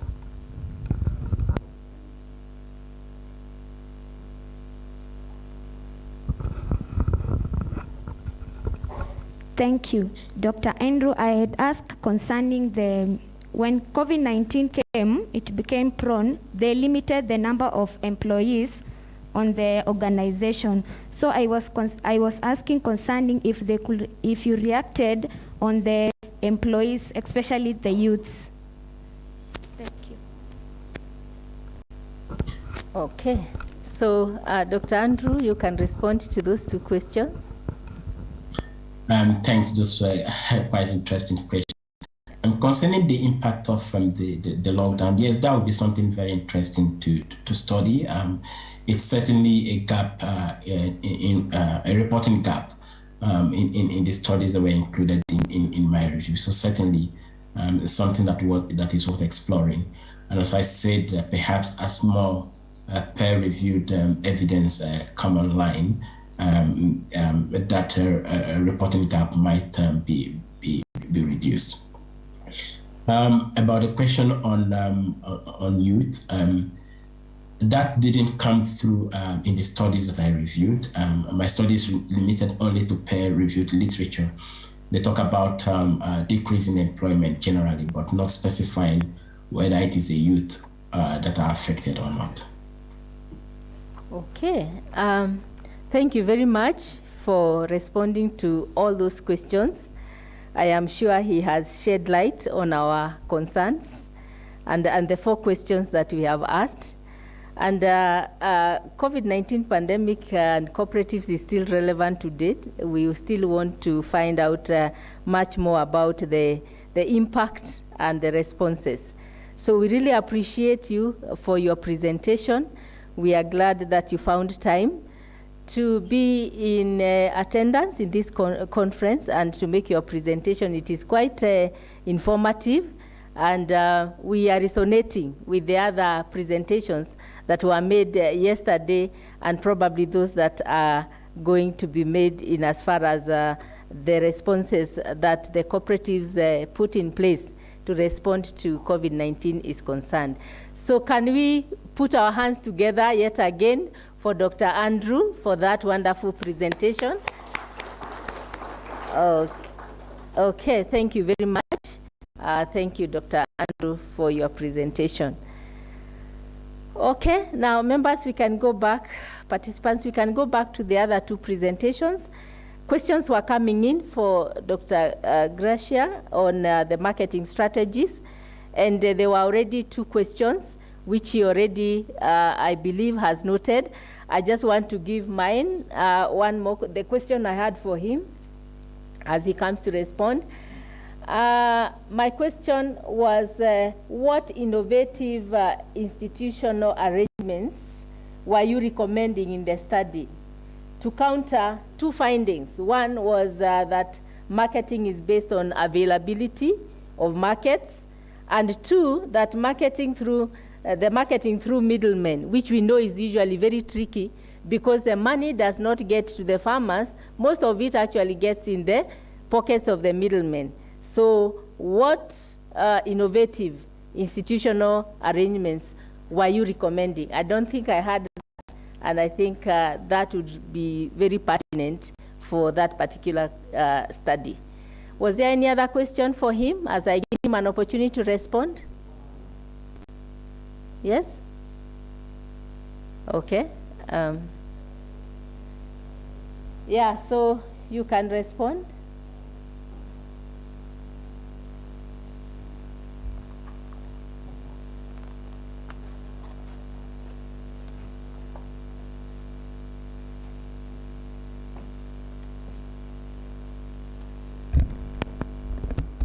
Okay, thank you for the constructive questions that need more clarification. We'll start with the question of the regulators, TCDC and the ministry responsible for cooperatives in Tanzania. At the current status, when cooperatives want to do business, they are seeking permissions. Of course, you can see this is not practical in Kenya, maybe, for some extent. But in Tanzania, you need to seek permission. If you want to invest in building, there are ratios or threshold, but before, even if you meet the requirements, you are supposed to seek for permission. If you want to do business in terms of adding more crops, you need to seek permission from the regulators. And for the time being, regulators were stanky in terms of, were not allowing these kind of businesses. So they used to stick on one crop for the cooperative societies. While the registration is an agriculture marketing cooperative societies, which can do more crops by the name of their registrations. So there are some sort of bureaucracy, we can say, or there are some sort of not understanding the principles and the practice where the cooperative is an autonomous and is a legal entity with limited capabilities that is, can be sued and can sue and can do business, but you seek for permissions. Therefore, that recommendation should go to the regulator so that they can mold their decisions in terms of allowing the cooperative to do more business and that it can be expanding. But coming to the question by Professor that deals with the supply chain, where is the position of middlemen? In business, you can go to even the industrial cooperative, you can go to investor-oriented firms where they produce, but also we have on the one side, we have the production, but on the other side, we have the consumers. How do you meet the consumers? In the middle of the business, it's where we find even those middlemen are in the business cycle. If you take, for example, the industrial sector or industrial cooperative, as we can say, we have the producer, we have the wholesaler, we have the sub-seller, we have the retail, then we have the final consumer. Where is the middleman now? So we find from the producer to the final consumer, all those who are in the middle they are the middlemen. How can the producer meet the final consumer? So in doing business, middlemen sometimes cannot be availed. I'll give you one example. In Kilimanjaro, they have these corporate societies where, without seeking those bureaucratic systems of permission, they marketed the banana, taking one lorry of banana, then collecting from the members by weighing, which means you'll be paid as the way that you have supplied. They went to Kariako. Of course, there's one market, but we used to be like Kariako, Buguruni, or the like. After reaching the markets, they find middlemen. You cannot enter into the market until you sell to the middlemen, who will take those bunches of banana to those who are selling. Then that corporate societies, in terms of the board and management, went to the other markets within the city. They find the middleman has communicated to that end. So they find they cannot market their bananas there. So what they did is to take the lorry back to Kilimanjaro, since the prices which the middlemen are giving are lesser than the buying price, because they neglected or they rejected to sell it through the middlemen. That had been the practice on the business. You go in the shop, in the markets, with your lorry of either maize and whatever, but as you reach the market, you find the middleman. Therefore, the corporate societies should have engagement with the middlemen if the business cannot be done without the use of middlemen. Despite the fact that they reduce the farm gate price, but because of the mode of the marketing, at a point you cannot avail with the middlemen people.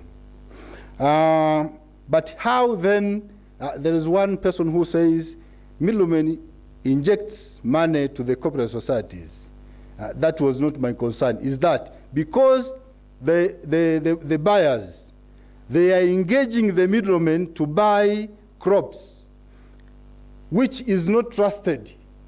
Why don't they use the corporate societies, which is a registered institutions, regulated, moderated, having all the standards, than the use of middlemen? So that was among other items as an innovation strategies, that why don't you engage a registered company, a registered corporate societies, which can do business, instead of using the middlemen. Sometimes they used to go out with your money as the buyers, so they used to get lost in terms of how they engage. But by the use of the corporate societies, by injecting money and having contract, this business can be done. Thank you for those questions. Okay, can we appreciate him? Thank you. There was one question on worker cooperative. Although we had already gone through that session, I will still give you an opportunity to answer from where you are, just that question of licensing. And after that, we are going to take questions for Dr. Calvins. So, or you can come and respond from here. Just.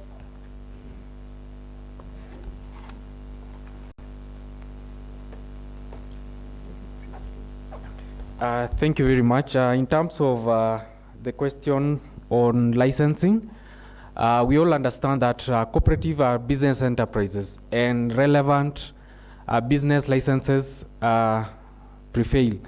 And also, there's those licenses that are industry specific, so that also will apply to that. Services outside Nairobi are currently within the portfolio of worker cooperatives. Clear program is supporting all our domicile within Nairobi. Thank you. Okay. Let's appreciate him also. Thank you for that response. And now we can quickly take questions for Dr. Calvins. Dr. Calvins presented on the disaster. I can't remember the title of the study, but it was about disaster management. Okay, any question for Dr. Calvins? Okay, we have one hand here. Dr. Grace.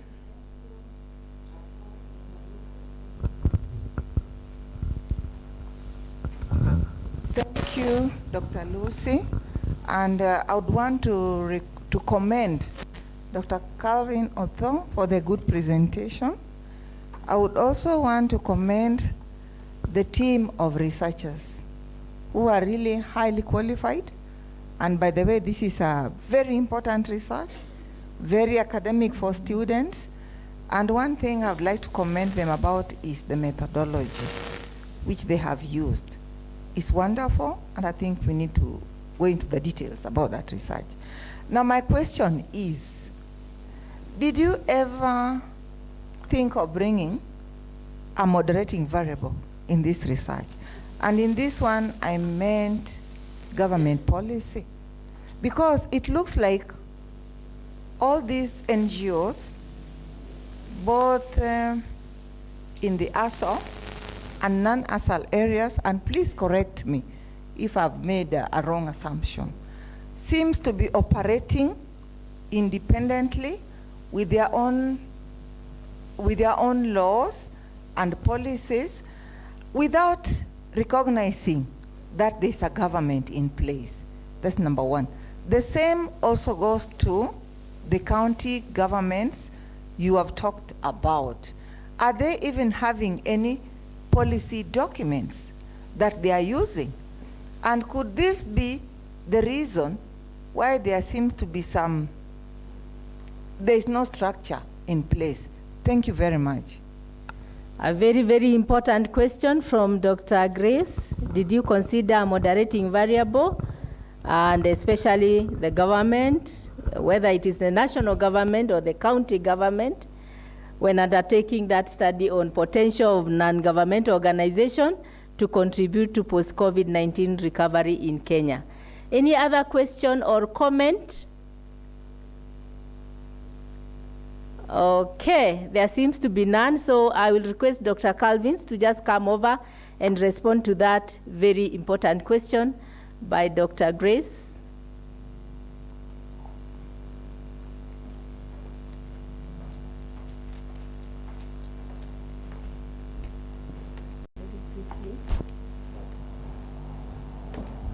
Thank you very much, Dr. Grace, for your question. That is a wonderful question as well. And thank you all for listening to the presentation.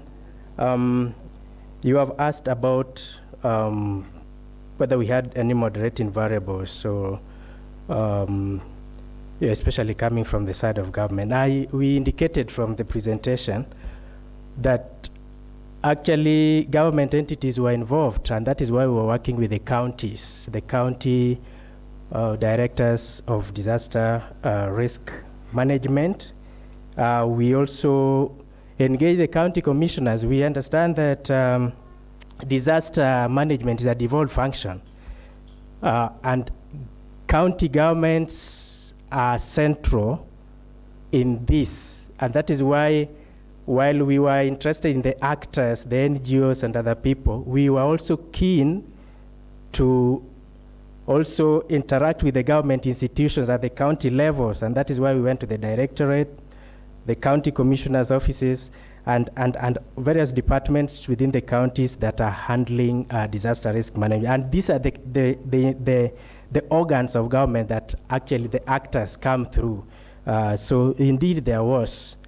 So in terms of government regulations or government interventions, there was such a very keen interaction between the two. You also asked about any policy documents, if I got you right.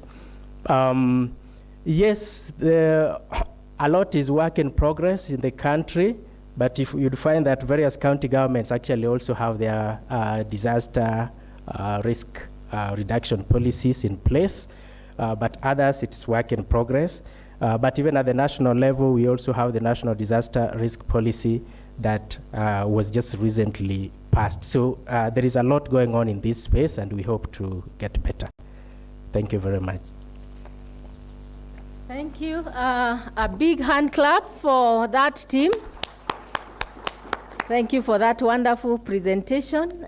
We have learned a lot from it. And now I wish to hand over back to Professor Oboka. Thank you.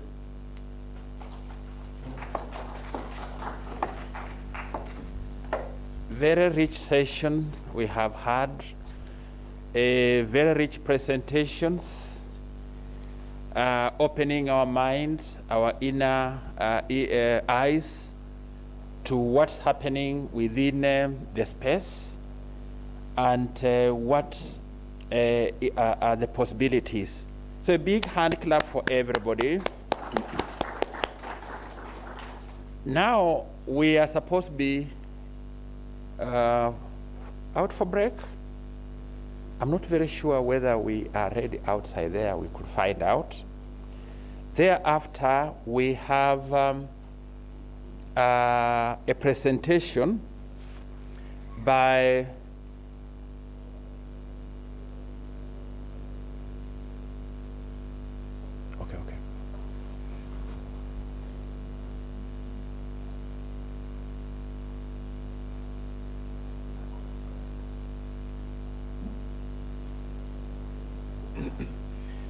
So the next presentation that's supposed to come after a break is of a person who is programmed to present from USA.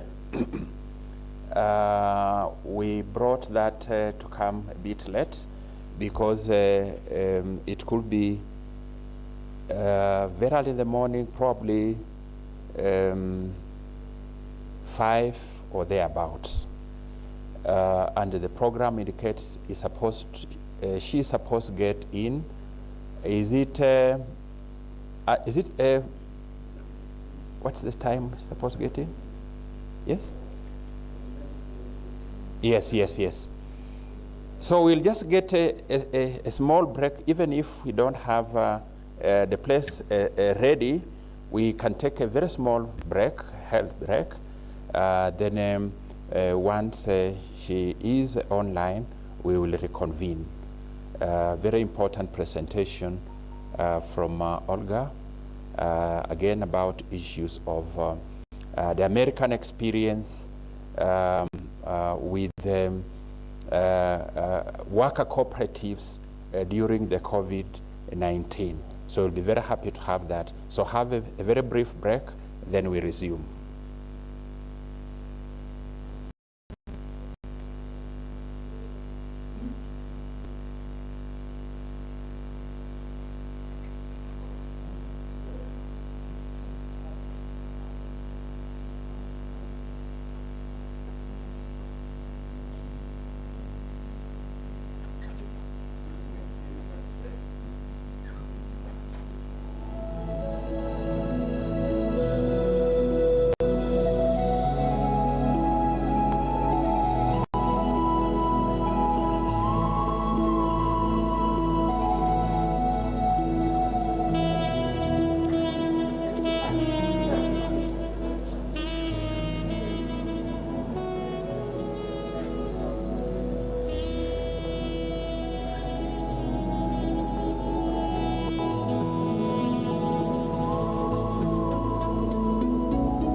John, you have been very active in doing this.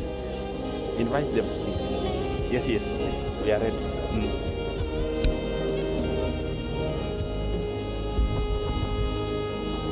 John, you have been very active in doing this. Invite them. Yes, yes, yes. We are ready.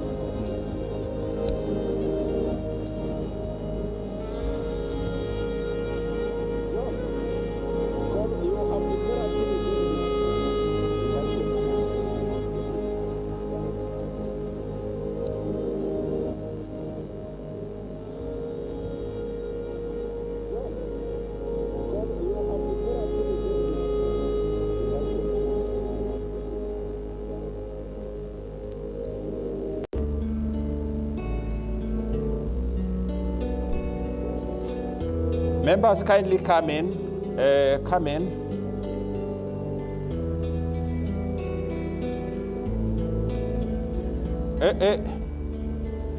Masongo, kujeni tumalize hii session. Kindly come in. Come in.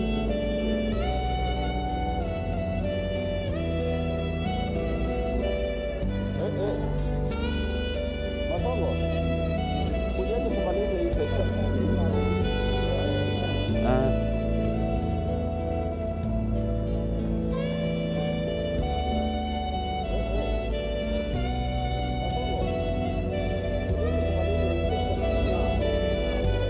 Ngoja kidogo.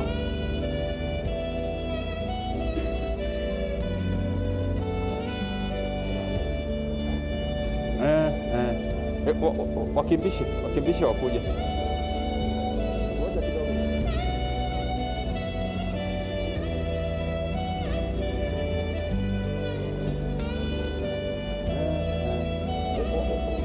Wakimbishi wakuje.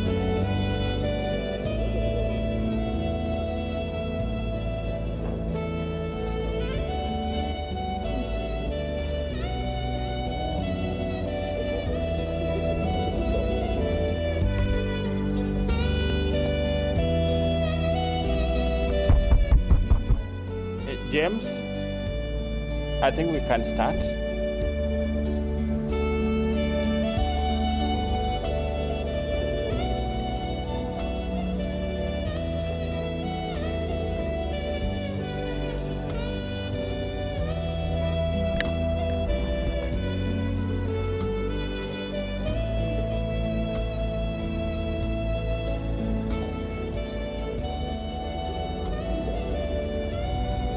Are we good?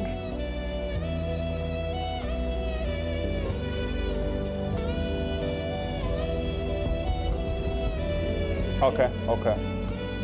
I think we can start. Okay, okay, okay. Hello, Olga.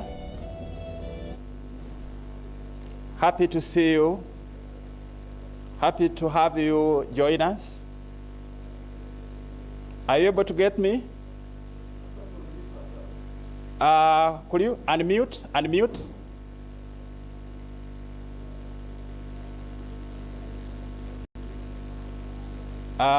You are muted, Olga.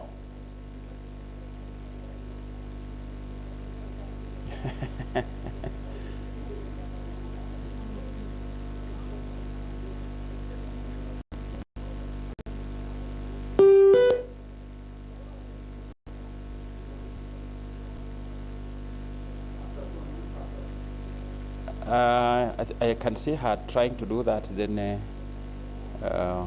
jumps.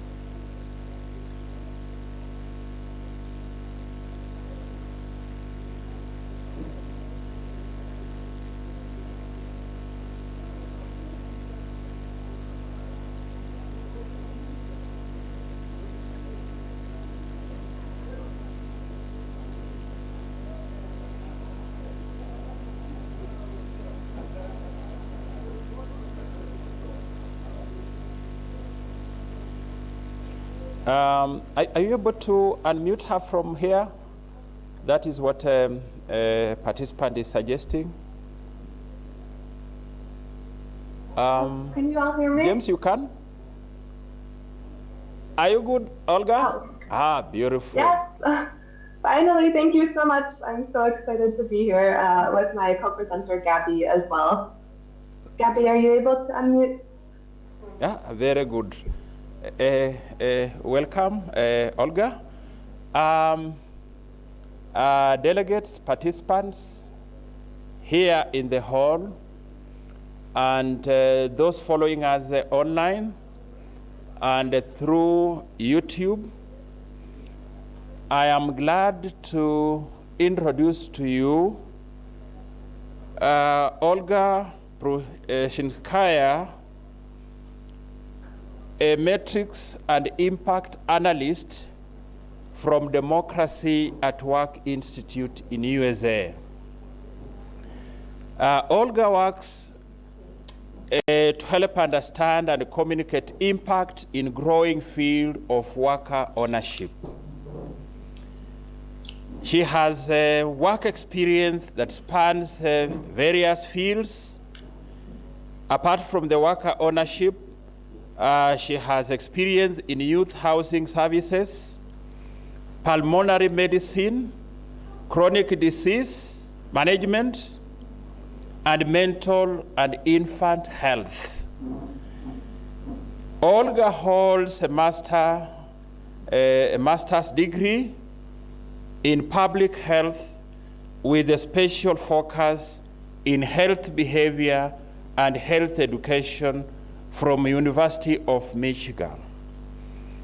She holds a bachelor's degree, Bachelor of Science in microbiology from Michigan State University. She is a 2021-22 Executive Fellow at Rutgers University Institute for Study of Employee Ownership and Profit Sharing at the School of Management and Labor Relations.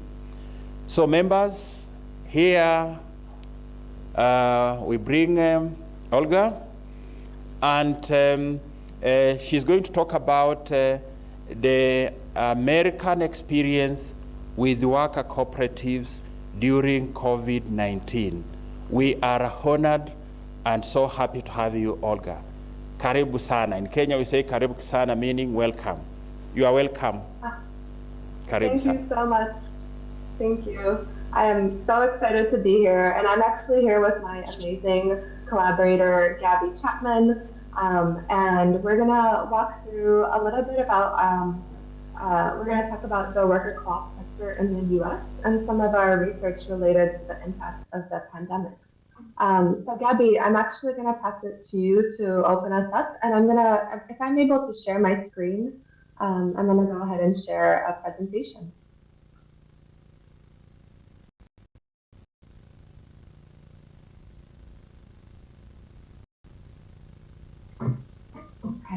Thank you, Olga. Again, thank you so much. Can everyone hear me? Can you hear me, Olga? Yes.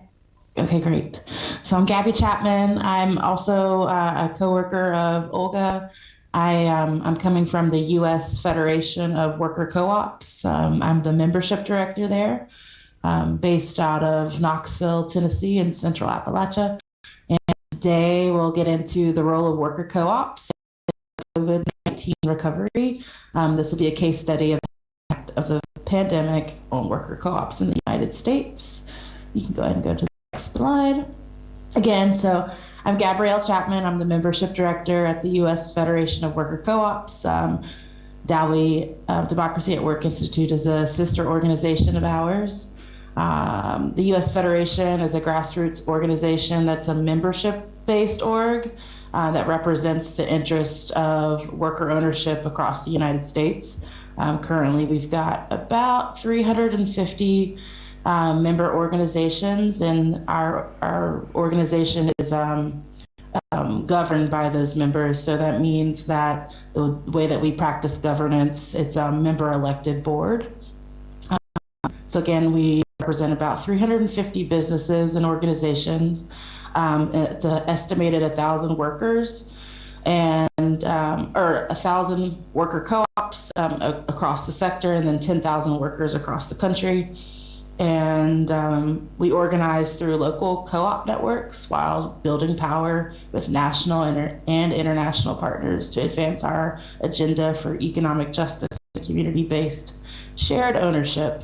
And our membership is comprised of worker ownership, worker co-ops, democratic workplaces, including consumer co-ops, nonprofits. We have a few ESOPs with democratic staff management, which is an employee stock option, and also cooperative developers and various organizations that are mission aligned with democratic governance structures. And I'm Olga. I got that really amazing introduction already, so I won't take up too long. And I'm again with the Democracy at Work Institute. Some of you have been working with some of my amazing colleagues, Rebecca, Jadisa, Anthony, for a while, so you might be familiar with some of our work. But we also do other things like research, developing tools, generally working to support the supportive ecosystem of worker co-ops in the US. And again, we were founded by the US Federation of Worker Co-ops, and so the two organizations still work really closely.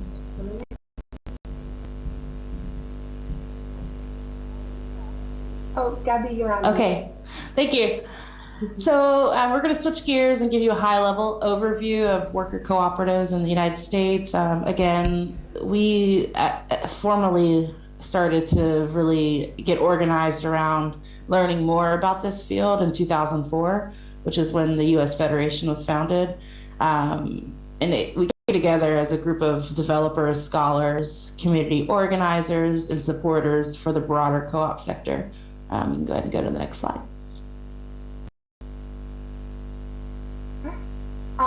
So we brought some of our more recent research just to give you all kind of a sense of what is the worker co-op sector in the U.S.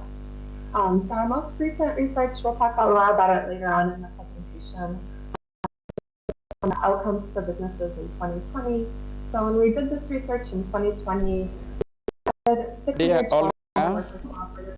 Oh, yes. You are sounding far. Oh, sorry about that. Let me try one more time to reconnect. Is that any better? Try we go.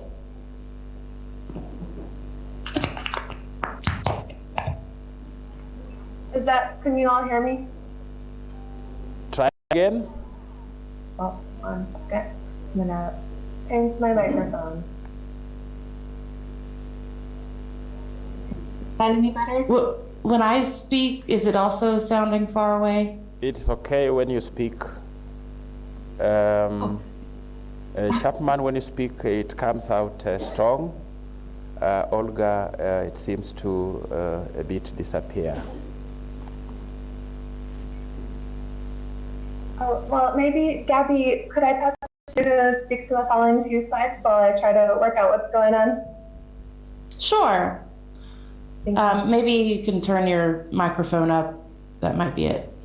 Okay. So yeah, this is a high-level overview of the report. As you can see, I think, Olga, you can see your settings. Sorry. All right. So within the State of the Sector report, there were approximately 6,000 workers represented, 612 businesses. There was 283.17 million gross revenue in that national snapshot. And what we found across firms was the median size was 6 workers. The pay ratio, meaning the top paid versus the bottom paid, was 2 to 1, which is a pretty good ratio. The median age of each firm was approximately 5 years, and the median firm revenue was approximately $300,000 a year. You can take us to the next slide. All right, and then this is a geographical representation of worker co-ops and democratic workplaces in the United States. What isn't represented here very well is rural co-ops. Approximately 1/3 of the worker co-ops that were represented in this census data are actually rural, which made up approximately 64 firms.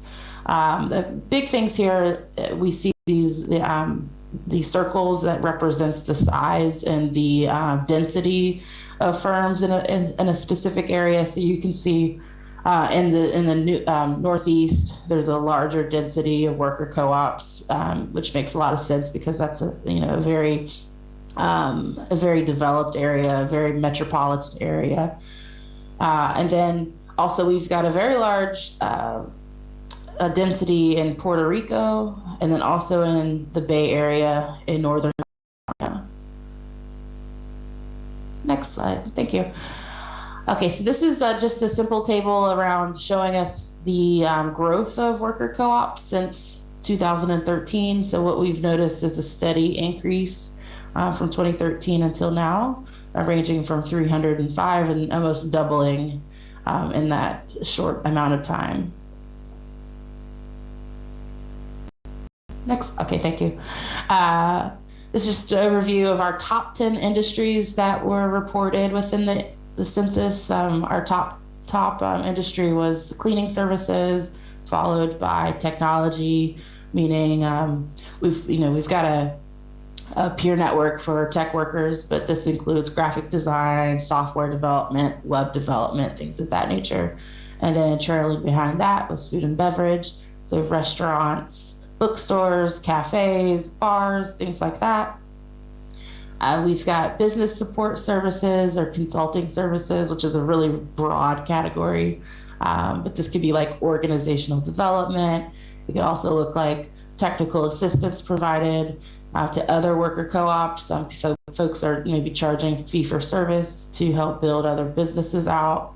Then the next one was agriculture, followed by build and design. We broke this into two, one being landscaping, and then the other being construction. And then we have retail, compost services, and then business support services specific to financial technical assistance. So things like accounting and record keeping and bookkeeping. All right, so this is a high level overview of who are our workers. So who are we seeing show up in this census?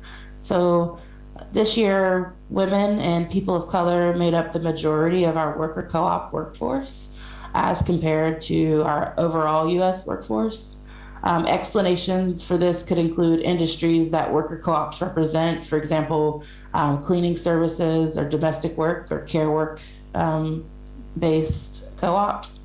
So while the US worker co-ops appear in all sectors of the economy, some of the larger and growing industries where are represented, again, including care, residential cleaning, and childcare. In all of the categories with higher historically marginalized workers. Okay, I'm gonna jump back in. Can you all hear me a little bit better? Oh yes, Olga. Okay, great. Technical issues. Sure. I'm glad through it. All right, so now that we've kind of given a sense of what the worker co-op sector looks like in the US, I'll go over some of our more recent research related to the impact of the COVID-19 pandemic. And of course, the reason why Gabby are here, we're gonna think through some learnings as they relate to the role of worker cooperatives in the ongoing COVID recovery. So I mentioned a little bit earlier our project, it's called the Economic Census. Here I'm going to dive in much deeper to tell you all about it. The Economic Census is a joint effort between the US Federation of Worker Co-ops and between DOWI. And it's a project that we conduct every 2 years. And we started in 2013, so we're getting close to having about 10 years of data, which is really exciting. And the work that we do in the Economic Census results in what we call the State of the Sector Report, which really just shows like benchmarking data of like the pulse of what's going on with worker co-ops and democratic workplaces in the US at any given time. And we use that data for a lot of different things, things like identifying business trends, capturing the impact of the public sector for support for worker co-ops, understanding growth in the field, and really understanding how to best support worker co-ops themselves. And there are several elements in terms of how we conduct the economic census. So every 2 years when we go to do this project, we try to give a really good sense of what's the makeup of the worker co-op and democratic workplace field. And we do that by using the records of the US Federation of Worker Co-ops. So they keep really meticulous records in terms of co-ops that we hear about, new co-ops that are forming, co-op changes in status or closures. So every 2 years we pull this list, and it's kind of our starting point to try to create a count of how many businesses do we know exist, and then try to reach those businesses and have them complete a survey for us, telling us what the last year has been like for their business, what kind of things impact their workforce, just generally what's going on with the business. We also expanded our outreach and kind of allowed businesses we don't know about to complete the survey as well.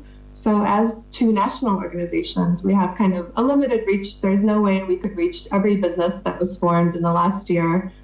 So this was kind of an easy way to make sure we're able to reach those businesses and learn more about startups or recent conversions that happened and allow them to participate and share their information as well. And the survey itself, the last time we conducted it, it took place between June and September of last year, 2021. So the last time we went to do this project, it was about a year into the pandemic. So we had a lot of questions that we wanted to add to the survey just to get a general sense of the climate and what's going on. So the survey itself asked a lot of questions about information about the business, kind of basic info such as industry, the origins. We asked a lot of information about the workforce. So, kind of like Gabby just said, who are your workers? Who are the full-time and part-time members, etc. And then we really focused on this question about the impact of COVID. So about a year into the pandemic, we had a lot of questions about what's going on with worker co-ops. And a few different things kind of informed our thinking about it. So one of the first things that we were thinking about in terms of questions to ask is at the very start of the pandemic, just a few months in, the US Federation of Worker Co-ops and Dowie did a phone banking effort where we tried to reach out to co-ops just to understand what's going on with their business. How are you doing? Have you been able to access relief funds, things like that. So some of the things that we heard from that effort to reach co-ops informed some of this thinking. So we wanted to continue to learn about, for example, if there's barriers to accessing relief funds. We wanted to understand how the impact of the pandemic was pretty different as it went on. And then there was also some research that we were referencing. So there's international research, not US specific, that points to higher worker co-op resilience in times of economic crisis. So that's something we wanted to kind of start to get at in this round of research, even though we know we wouldn't see the whole picture. And then lastly, there's also research that kind of points to the formation of worker co-ops in times of economic crisis being higher than at other times. So we wanted to start to get a sense of this, but again, this project isn't the best for understanding startup cooperatives, so we just kind of got a little bit of a taste from the data that we were able to collect. Okay, so in terms of findings, so we put together a list and we were like, here's all the worker co-ops we know about. We ended up counting a total of 612 operational worker co-ops and democratic workplaces. We know that this is an undercount just because of our more limited ability to reach things like startup businesses. So we definitely tend to estimate that this number is closer to 1,000. But this is kind of our official count. And of those 612, we had 180 businesses respond to our survey. So we got a lot of really detailed, rich information. That was about a 27% response rate, which was really great for us for this project. Okay, Gabby, I'll pass it to you to kick off some of the findings.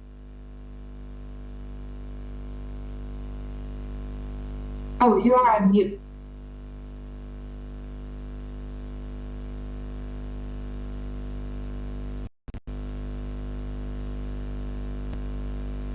Oh, it looks looks like Gabby is not able to unmute one more time if there's any technical support. Can we help her unmute from here?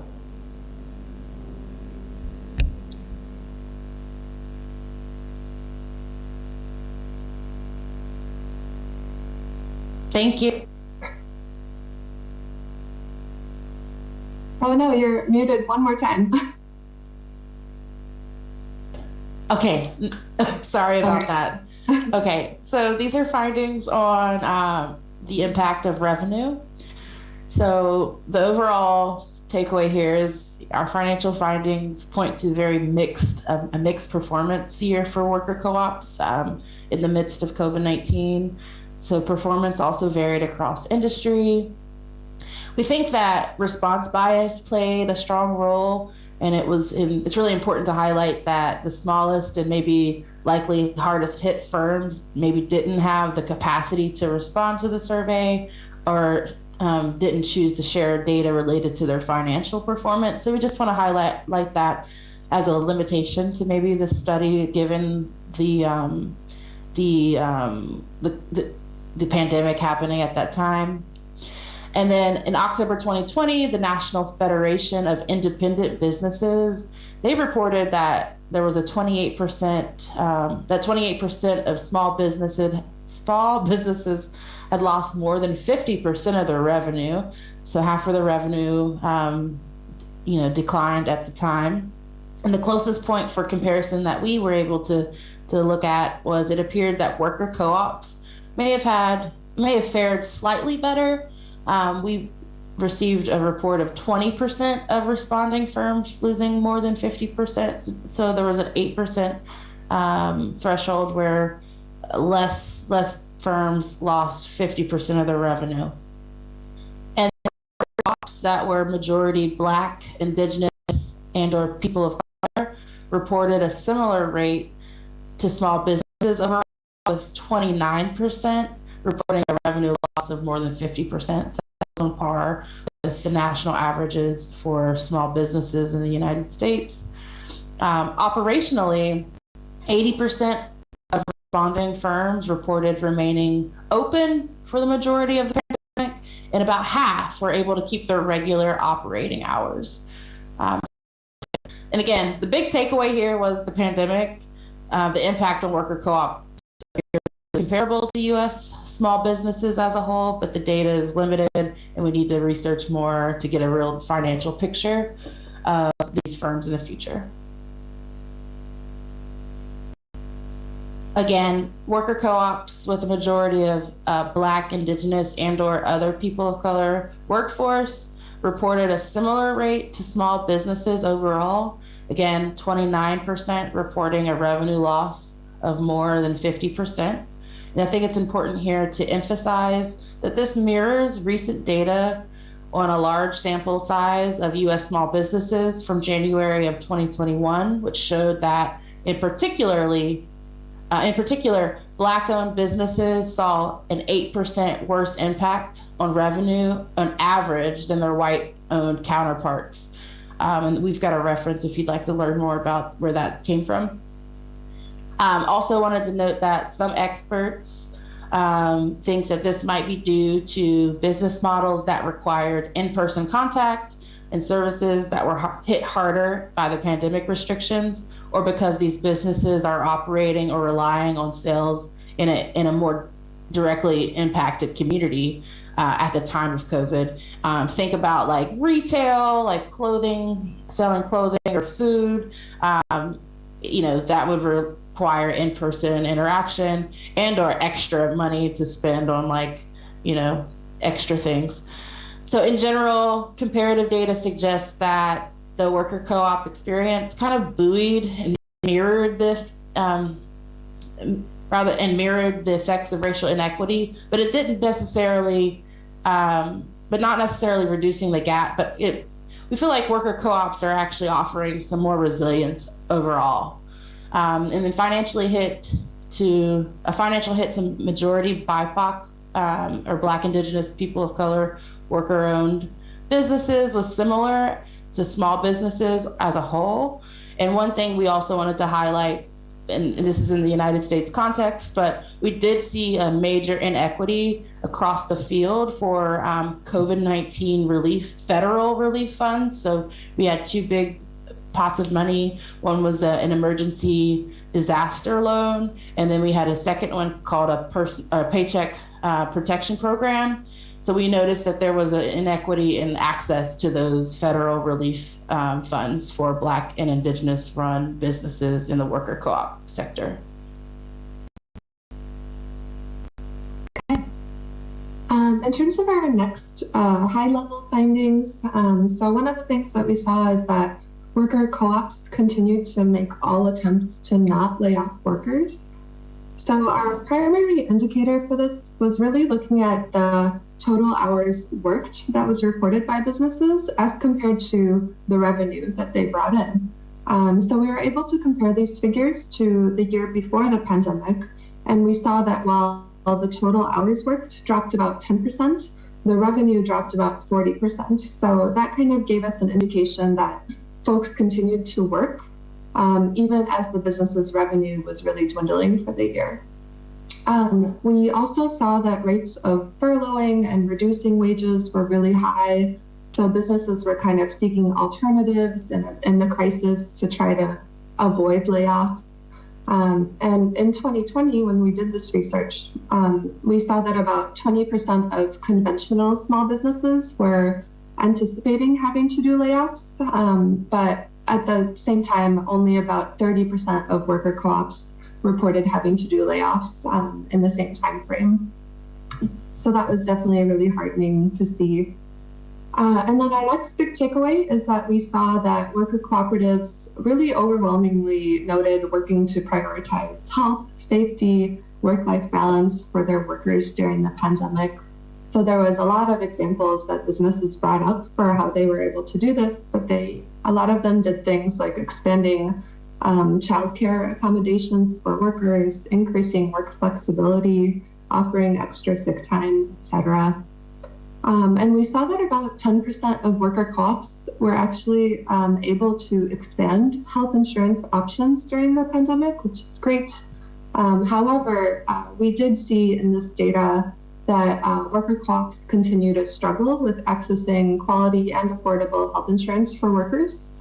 So we saw that about 30% of the responding cooperatives reported offering healthcare to full-time workers, while this figure is about 50% for small businesses in the US as a whole. Okay, our next big takeaway, so we saw that worker co-ops demonstrated high adaptability during the pandemic. So we saw that about 50% of responding businesses reported making some kind of pivot in 2020 in response to the challenges presented by the pandemic. Some examples included moving to providing virtual or remote services, moving services outdoors, closing brick and mortar locations, enacting new health and safety measures, etc. And this really mirrors other research in the field that suggests that because worker co-ops tend to be highly embedded in their communities, this allows them to be adaptive to faster feedback loops, allowing them to kind of shift services according to the needs of their patrons and communities. And then the next big takeaway we saw was that worker cooperatives really prioritized supporting their community and other cooperatives during the pandemic. So you can see here, we saw that about 60% of worker co-ops worked with their local or regional mutual aid networks during the pandemic. About 70% offered discounts or resources to help meet community needs. And about 60% offered resources and discounts to other cooperatives.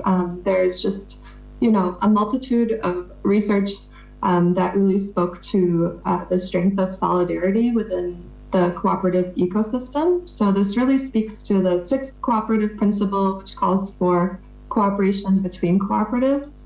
And there's actually a really great example of a partnership during the pandemic. Gabby, I'm actually hoping you can speak to this. Could you talk about CHCA and Opportunity Threads a little bit and their partnership?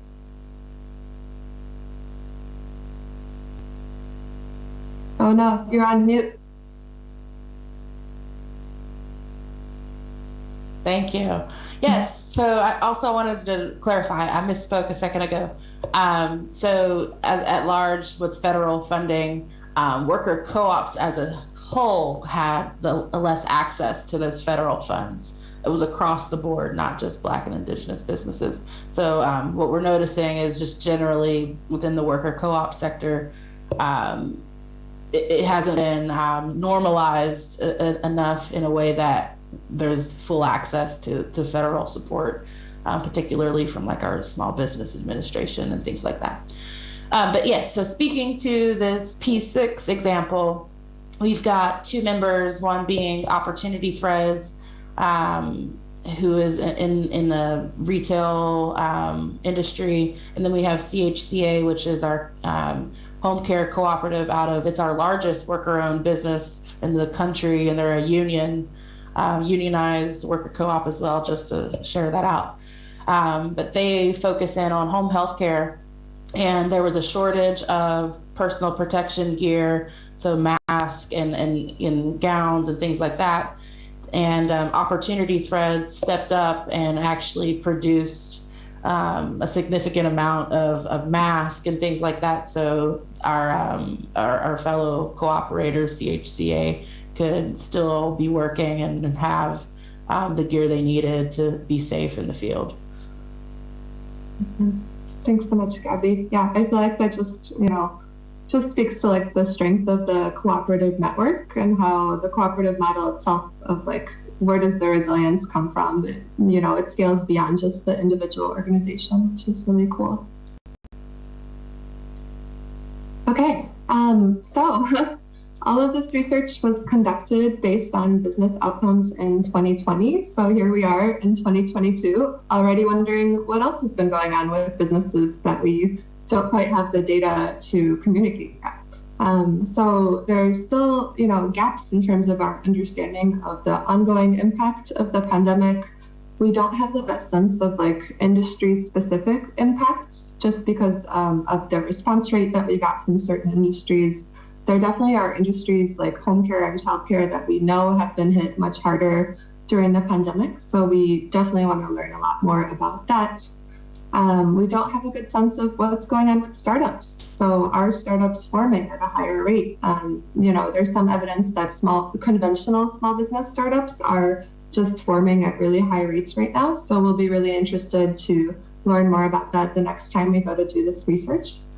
And we also have pretty limited understanding of firm closures, especially because during the last few years, during the pandemic, some businesses closed temporarily, others closed permanently. We don't quite have a sense of like how to differentiate that yet on our scale of our research. And like Gabby mentioned, we know that our data is skewed. We know that this is kind of a skewed view in terms of the outcomes and impact on the pandemic on worker co-ops, since we know that likely the hardest hit firms did not participate. So we want to just strengthen our research and kind of like more robustly try to access some of that information to get a better sense of the true impact. May I add one more piece to that? Yes. Oh, yeah, please. Okay, so one other thing that we have been talking about that we didn't add to this slide was there's methodologies called participatory action research. And essentially one of the things we also are really excited about would be bringing in worker owners to ask them directly, like what type of like questions are you interested in, and helping them like figure out how to build out their own research questions. So we're, making sure that we are including the voices of people who are like directly in the field and making sure we're asking the questions that they think would make sense for maybe potentially policy and advocacy, lobbying their local officials, maybe, to increase budgeting and things like that for technical assistance. So I just wanted to also note that we think it's really important to incorporate, worker owners and making sure that they are really driving this conversation. Yeah, thank you so much for mentioning that. Super important. So yeah, we have a lot of things in the hopper that we're trying to do. We already have some next steps planned. So some of the things that we'll be doing this year and at the beginning of next year, releasing some regional reports. So we're gonna take this data and kind of laser focus on some of the areas where we see the most worker co-op activities. So that includes Northern California, Puerto Rico, and New York City. And then, you know, it's almost 2023. We've already kind of begun planning for the next economic census that we're going to be doing next year. That's going to mark 10 years of our economic census. So we have some really fun opportunities to look retrospectively at like how the field has changed over the last 10 years that we've been tracking some of this information. So yeah, a lot of really exciting things to come. And with that, we would love to engage folks to see if there's any questions or if there's any feedback on our work, anything resonating with folks. We'll go ahead and open up the floor. Members, a big hand clap for Olga and Chapman. A very relevant presentation, a very interesting study, and good enough. They are still engaging. COVID-19 isn't behind us. It's still with us, and we don't know how things will evolve. And it's good they are also still engaging, indicating that even next year, probably they will be having probably more to share. We will be very happy to have you again in our 2023 conference, which will come same month, July. Now, I will be opening for members here and those ones following online possibly for questions, comments. Now, something interesting struck me. Probably there could be some information that underlies that phenomenon. Did I observe that the concentration of worker cooperatives is heavier on the northeastern part of USA? What could inform that? And did I also observe that in terms of race, whites dominate? Did I see around 53? Definitely there are more in the population, but could there be another factor that probably explains that? If a small response, then I will go to the audience.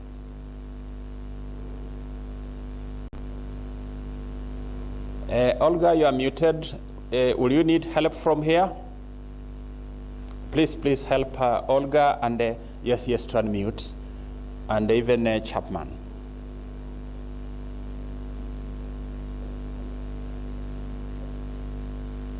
Oh, can you all hear me? Yes. Oh, great. Gabby, do you want to jump in with, and then I can add anything? Yeah, I think to the first question about the concentration of worker co-ops, particularly in the Northeast, well, there's probably lots of reasons, but one reason I think that we should highlight, we have federation partners, which are regional partners. And one specific group that really stands out to us is our New York City network of worker co-ops. And they're sort of a miniature version of the US Federation. It sticks out to me because there are some political differences across this country. In the Northeast and in Northern California and California generally at large, they tend to be more progressive. And they tend to be more supportive of progressive legislation. And in New York City, they're so far ahead that the city level has actually allocated funding within their municipal budgets to support the growth and development of worker co-ops. And that is really, it's very different than in areas like the South or conservative states. So that's one reason I would say that there's a larger growth within those regions. Olga, do you have something maybe to add to that? Olga, unmute her. Unmute Olga.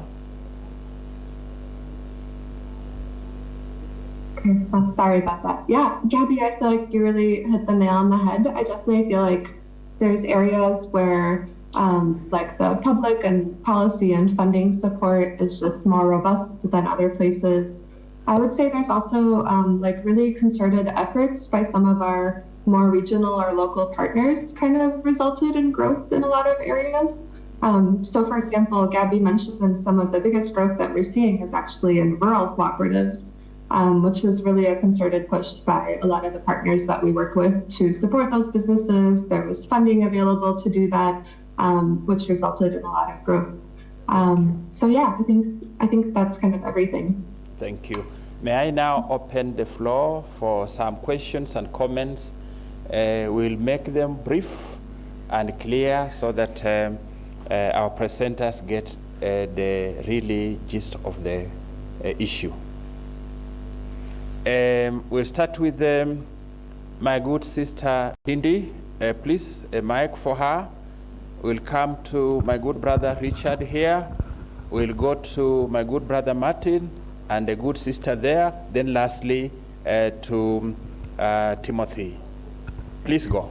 Thank you, Chair, and thank you to our presenters. It's really great to see and understand how worker cooperatives are being operationalized in the United States. I think here in Kenya we are just getting into it. Is the mic on? On my end, yes. Great. Yes, we can hear. Perfect. So here in Kenya we're just getting into it, and so we are very grateful for the opportunity to learn from you. I have a couple of questions, but in the interest of time, I'll try to summarize as per directions from Prof. My first question is, you mentioned the majority of the businesses are owned by the Black and Indigenous communities. Do you have data on whether these businesses are youth-owned or women-owned? I think we are advocating for youth involvement and engagement in worker cooperatives, and we wanted to learn from your experience. My second question is that at a higher level, we are excited that here locally we have stakeholders like the Co-operative University of Kenya, our State Department of Cooperatives, that are now getting into this conversation on how to expand worker cooperative businesses in Kenya. I'm excited to announce that the Co-operative University of Kenya just launched a worker cooperative business course, thanks to facilitation from the Democracy at Work Institute and the USAID CLEAR program.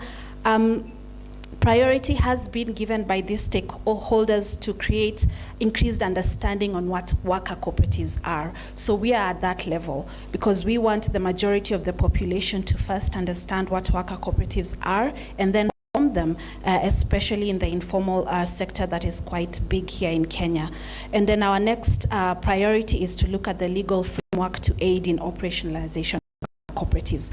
Are we at the right path? These are sort of the priorities. I think the stakeholder priorities currently, just to understand if this is the right path or are there other issues that we need to consider as we introduce and advocate for more businesses to form worker cooperatives. What roles can apexes play? We have our Cooperatives Alliance of Kenya, we have our learning institutions, we have our professional cooperatives bodies, the governments, the NGOs. What key roles can they play to increase advocacy? And you've talked about funding allocations to the municipals. Does the USFWC, what role does the Apex in the United States play in influencing funding for worker cooperatives in the specific municipal? Thank you. Thank you so much, Cindy. I think there were a number for them to be able to track. Probably they can respond. Then we go to pick the others. Yes. Please go, Olga and Chapman. Yeah, well, Gabby, I can take a stab at this first one about youth cooperatives. So in terms of our data, actually tracking youth cooperatives is not something we've been able to do in the past effectively. That isn't like a huge sector that of like interest that we've tried to pursue in the past. But I think we definitely would be trying to understand that more in the future. There's definitely really notable examples of youth cooperatives that come to mind. So we would want to update our data to kind of track that as well and kind of understand the growth of those kinds of worker cooperatives within these other sectors. And Gabby, do you want to, did I miss anything about that question before we move on? No, I don't think so. I mean, I think there is data around women-led, women-owned. That's a little easier for us to track, I think. Yeah. Thank you. A number of them were comments, and very good comments coming from Tindi, who is so keen on matters worker cooperatives, and will continue to engage even beyond this forum. Richard, please. Thanks to our presenters, Olga and... Sorry. Just be seated. It's about the camera, eh? So seated, just be seated. Is it okay? No, I better stand. Okay. We can see you. Great. So I was saying thanks to our presenters, Olga and Gabby Chapman. My concern is about member benefit. Approximately how much income goes to the member on annual basis, and how does that augur well with the cost of living index in the US? Thank you, Richard. Thank you. We'll take one more. Martin, please. Martin, go.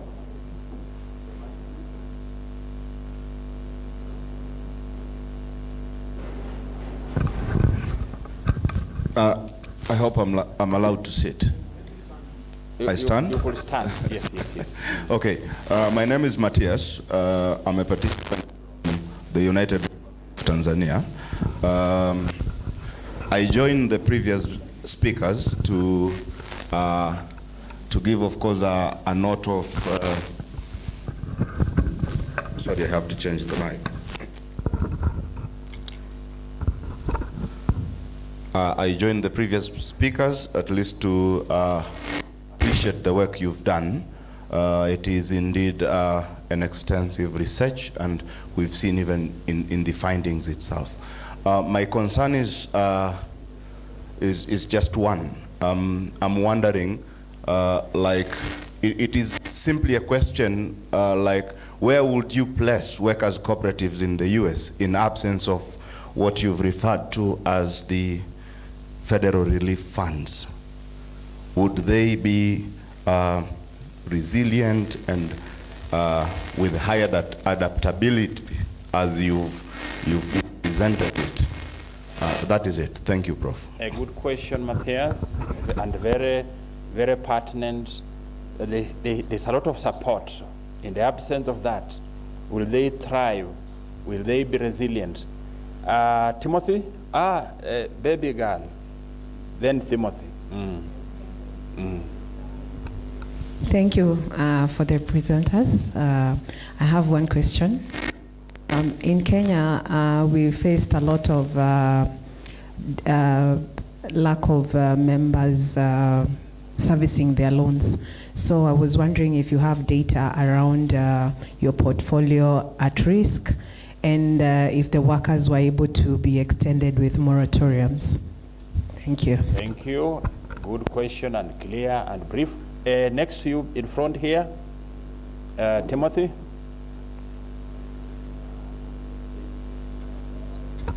Thank you, Prof.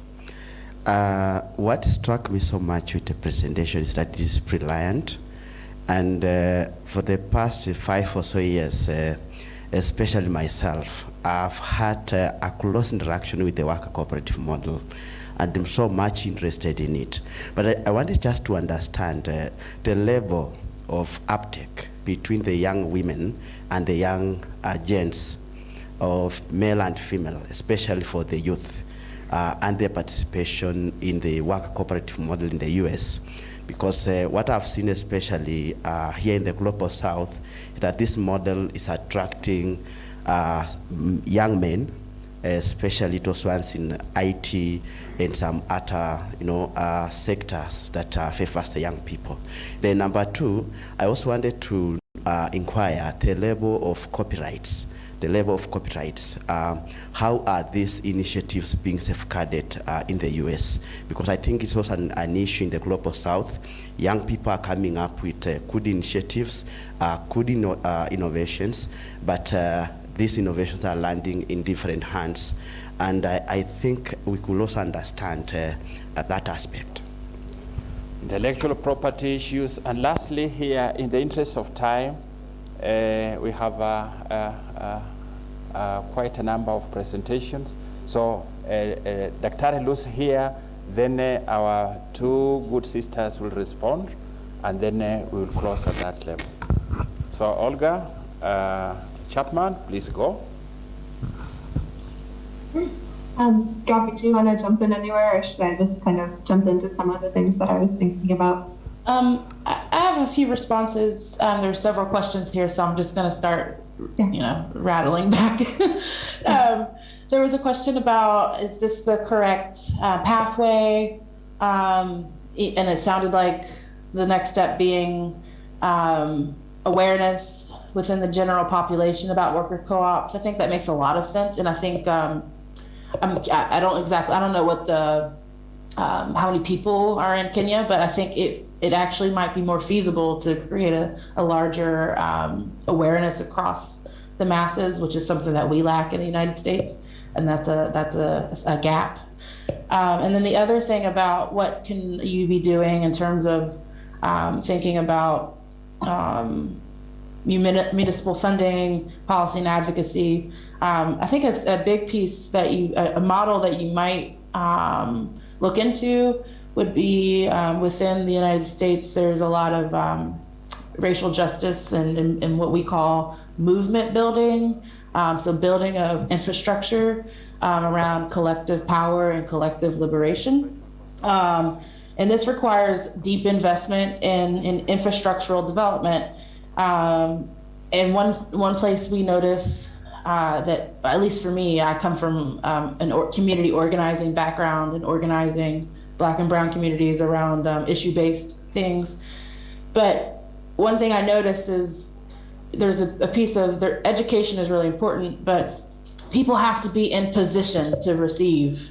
So like if the federal government or the state level government or municipal governments give money, what we know, at least what I notice, is the people that get the goodies are who's ready. So it's really important to really double down on technical assistance, on just the simple basics, like how do you build an agenda for a meeting, like stuff that's very basic, or like email. We've got members who are formerly incarcerated coming out of prison that may have they've kind of missed the technology wave and don't understand how to write email. And it's just a simple skill, but it's a really important skill to communicate effectively.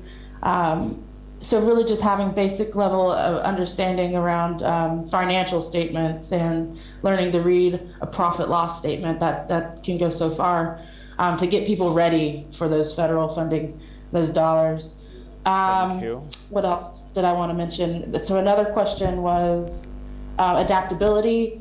So I think the question was around federal government giving out a lot of money, and it may be a worry of there becoming a dependence potentially on federal dollars. But what we actually noticed is within the worker co-op sector, we didn't access a lot of that money. So there's really something to be said. The fact that our worker co-ops have been more resilient in the absence of being able to receive federal dollars. And there was a question around income and cost of living. One of the beautiful benefits of worker-owned businesses is the governance strategy and workers having the ability to set their own course in a way. So what we notice is the incomes are better. So it actually, we've noticed that worker owners are able to meet their needs more readily than workers in low wage jobs. Thank you. And I'll stop there. Thank you. There were a number of questions on the chat. We'll put them together and we could look for a way for responses to come. But we want to take one or two questions from those following us online. And I can see there is Sohail from Sudan. Please unmute him to a comment or a question. Unmute him. Yes, yes, yes. Please go. Hear me, Prof. Go. Make it brief. Yes, thank you very much, and hello from Sudan. My question will be so. The statistics tell us that from every 11 American, there is one who is an entrepreneur. So we have 30 million entrepreneurs in Sudan. So my question is, does worker cooperative encourage its members to come up with SMEs? The situation is most of the time we have cooperative employees who are doing all the work, and most of the people are idle. So encouraging the idle force will add up surely to the economy and to the socio-economic welfare. Thank you. Thank you, Sohail. Olga Chapman, please go. Yeah, it's a great question. I definitely think that there's a lot of, I think generally in the US, people kind of see every member of a co-op as its own entrepreneur, kind of as a co-owner. And I feel like there's a lot of work done to be able to train people in terms of like how to run a business and how to share a lot of that knowledge and share a lot of those responsibilities, share a lot of the management practices, share a lot of decision makings. And I think because a lot of worker co-ops in the US tend to be on the smaller side, this works really well. So I think in cooperatives that tend to be much larger, maybe they're conversions, maybe there's just like different hierarchical structures. It's a little bit more difficult to implement and engage a lot of the workers in being a part of those decisions, of those processes. But I think that's kind of a strength of these smaller cooperatives that are forming. Gabby, I don't know, what do you think? Thank you so Sorry, much. I'm trying to engage in the chat. Sorry. One more, and then we close. Yes, yes. Oh, Daktari was forgetting. Please go. Thank you very much. And I believe this is a very pertinent question.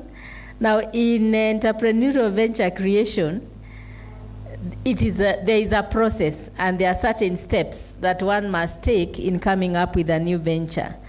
Now, in worker cooperative, a question that is really eating up in my head, and I believe in others, where and how is the work found? Are there specific steps that one must be able to take to actually, or rather a group must take to come up with to identify the work around which then they have to start the cooperative? Thank you, Daktari, for making it brief. Yes, yes. Well, I think for me, kind of the things that comes to mind is a lot of examples of worker co-ops in the US as kind of cooperatives that were formed as a solution to something that was missing in the community. So to me, kind of this question of how is work found, it feels like it's answered really naturally by some people coming together saying, this is missing from our community. For example, childcare. We don't have enough childcare options in our community. And a worker co-op kind of naturally comes together around providing that service. So to me, that's one example of like how is the work found, really kind of more social oriented co-ops where providing services such as home care or childcare, et cetera, that just are big gaps that have to be filled somehow by the business. Thank you. Yeah. A gap that exists is the beginning point. And thank you so much. Olga and Gabby, a big thank you. What time could it be where you are? We're both on Eastern time zone, so I'm in Detroit. It's 5 a.m. here, but this is the most exciting 5 a.m. I've had in a long time, so I'm just really grateful we could be here with you all. Our members, it's very important for us to appreciate what time is. They have woken up at probably 3 or 4 to get in, and they have shared with us their time, and with a lot of zeal and enthusiasm in what they really are doing. Olga and Gabi, we greatly appreciate you sharing your time and getting into the conference that very early in the morning from your end. We really appreciate that, and we wish you well as you go on completing the remaining phases of that study, and we look forward to engaging you next year in the next year's conference, probably to see how did things evolve from this time up to that time. Is the picture the same as you have presented here, or the situation could have taken a different direction? So we'll be very happy to get to know. And there are many young people here who are engaging in matters work cooperatives, and there are researchers here, there are academia, there are practitioners. We'll be very happy to get them engaged with you directly so that we can build and develop very strong network that we can build knowledge around. So a big thank you, and a good day for you. A clap for the... Thank you so much. Thank you so much. It's been a privilege. Asante sana. Asante sana. Okay. So members, it has been a very fruitful morning. We have had very good discussions. They have been very rich. After this, we'll go for our tea. The tea will be served at 2 points. I would want to have a discussion with the persons who have come from outside the country. I will have a discussion with them here as they take their tea from this point. And my colleagues, members of from the community, another point has been served that other end. So as you go for tea, please note those points. I will be having a discussion with people from other areas at this point here as they take their tea. After that, we will go straight to breakout sessions, and this is how they will be. Session 5, if you look on your program, session 5 will be in the Vice Chancellor's boardroom. You'll be late, but it's just not very far from where we'll be having our tea. Session 6, CDRI boardroom. It is down that other end. You just need to ask and you'll be led there. Session 6, CDRI boardroom. Session 7, SCM boardroom, that is School for Computing and Mathematics, SCM boardroom. And YSI will remain here to use this space. So enjoy your tea and enjoy your sessions. At the end of the sessions, as you look on the program, we will converge here for the closing ceremony. So enjoy your session, enjoy your tea, enjoy your sessions, and then converge for the closing ceremony. A good afternoon. Please go and enjoy your tea. And chairs have already gone to those rooms. So once you are through with your tea, do go to the relevant room where your session is going to be held. Asante sana.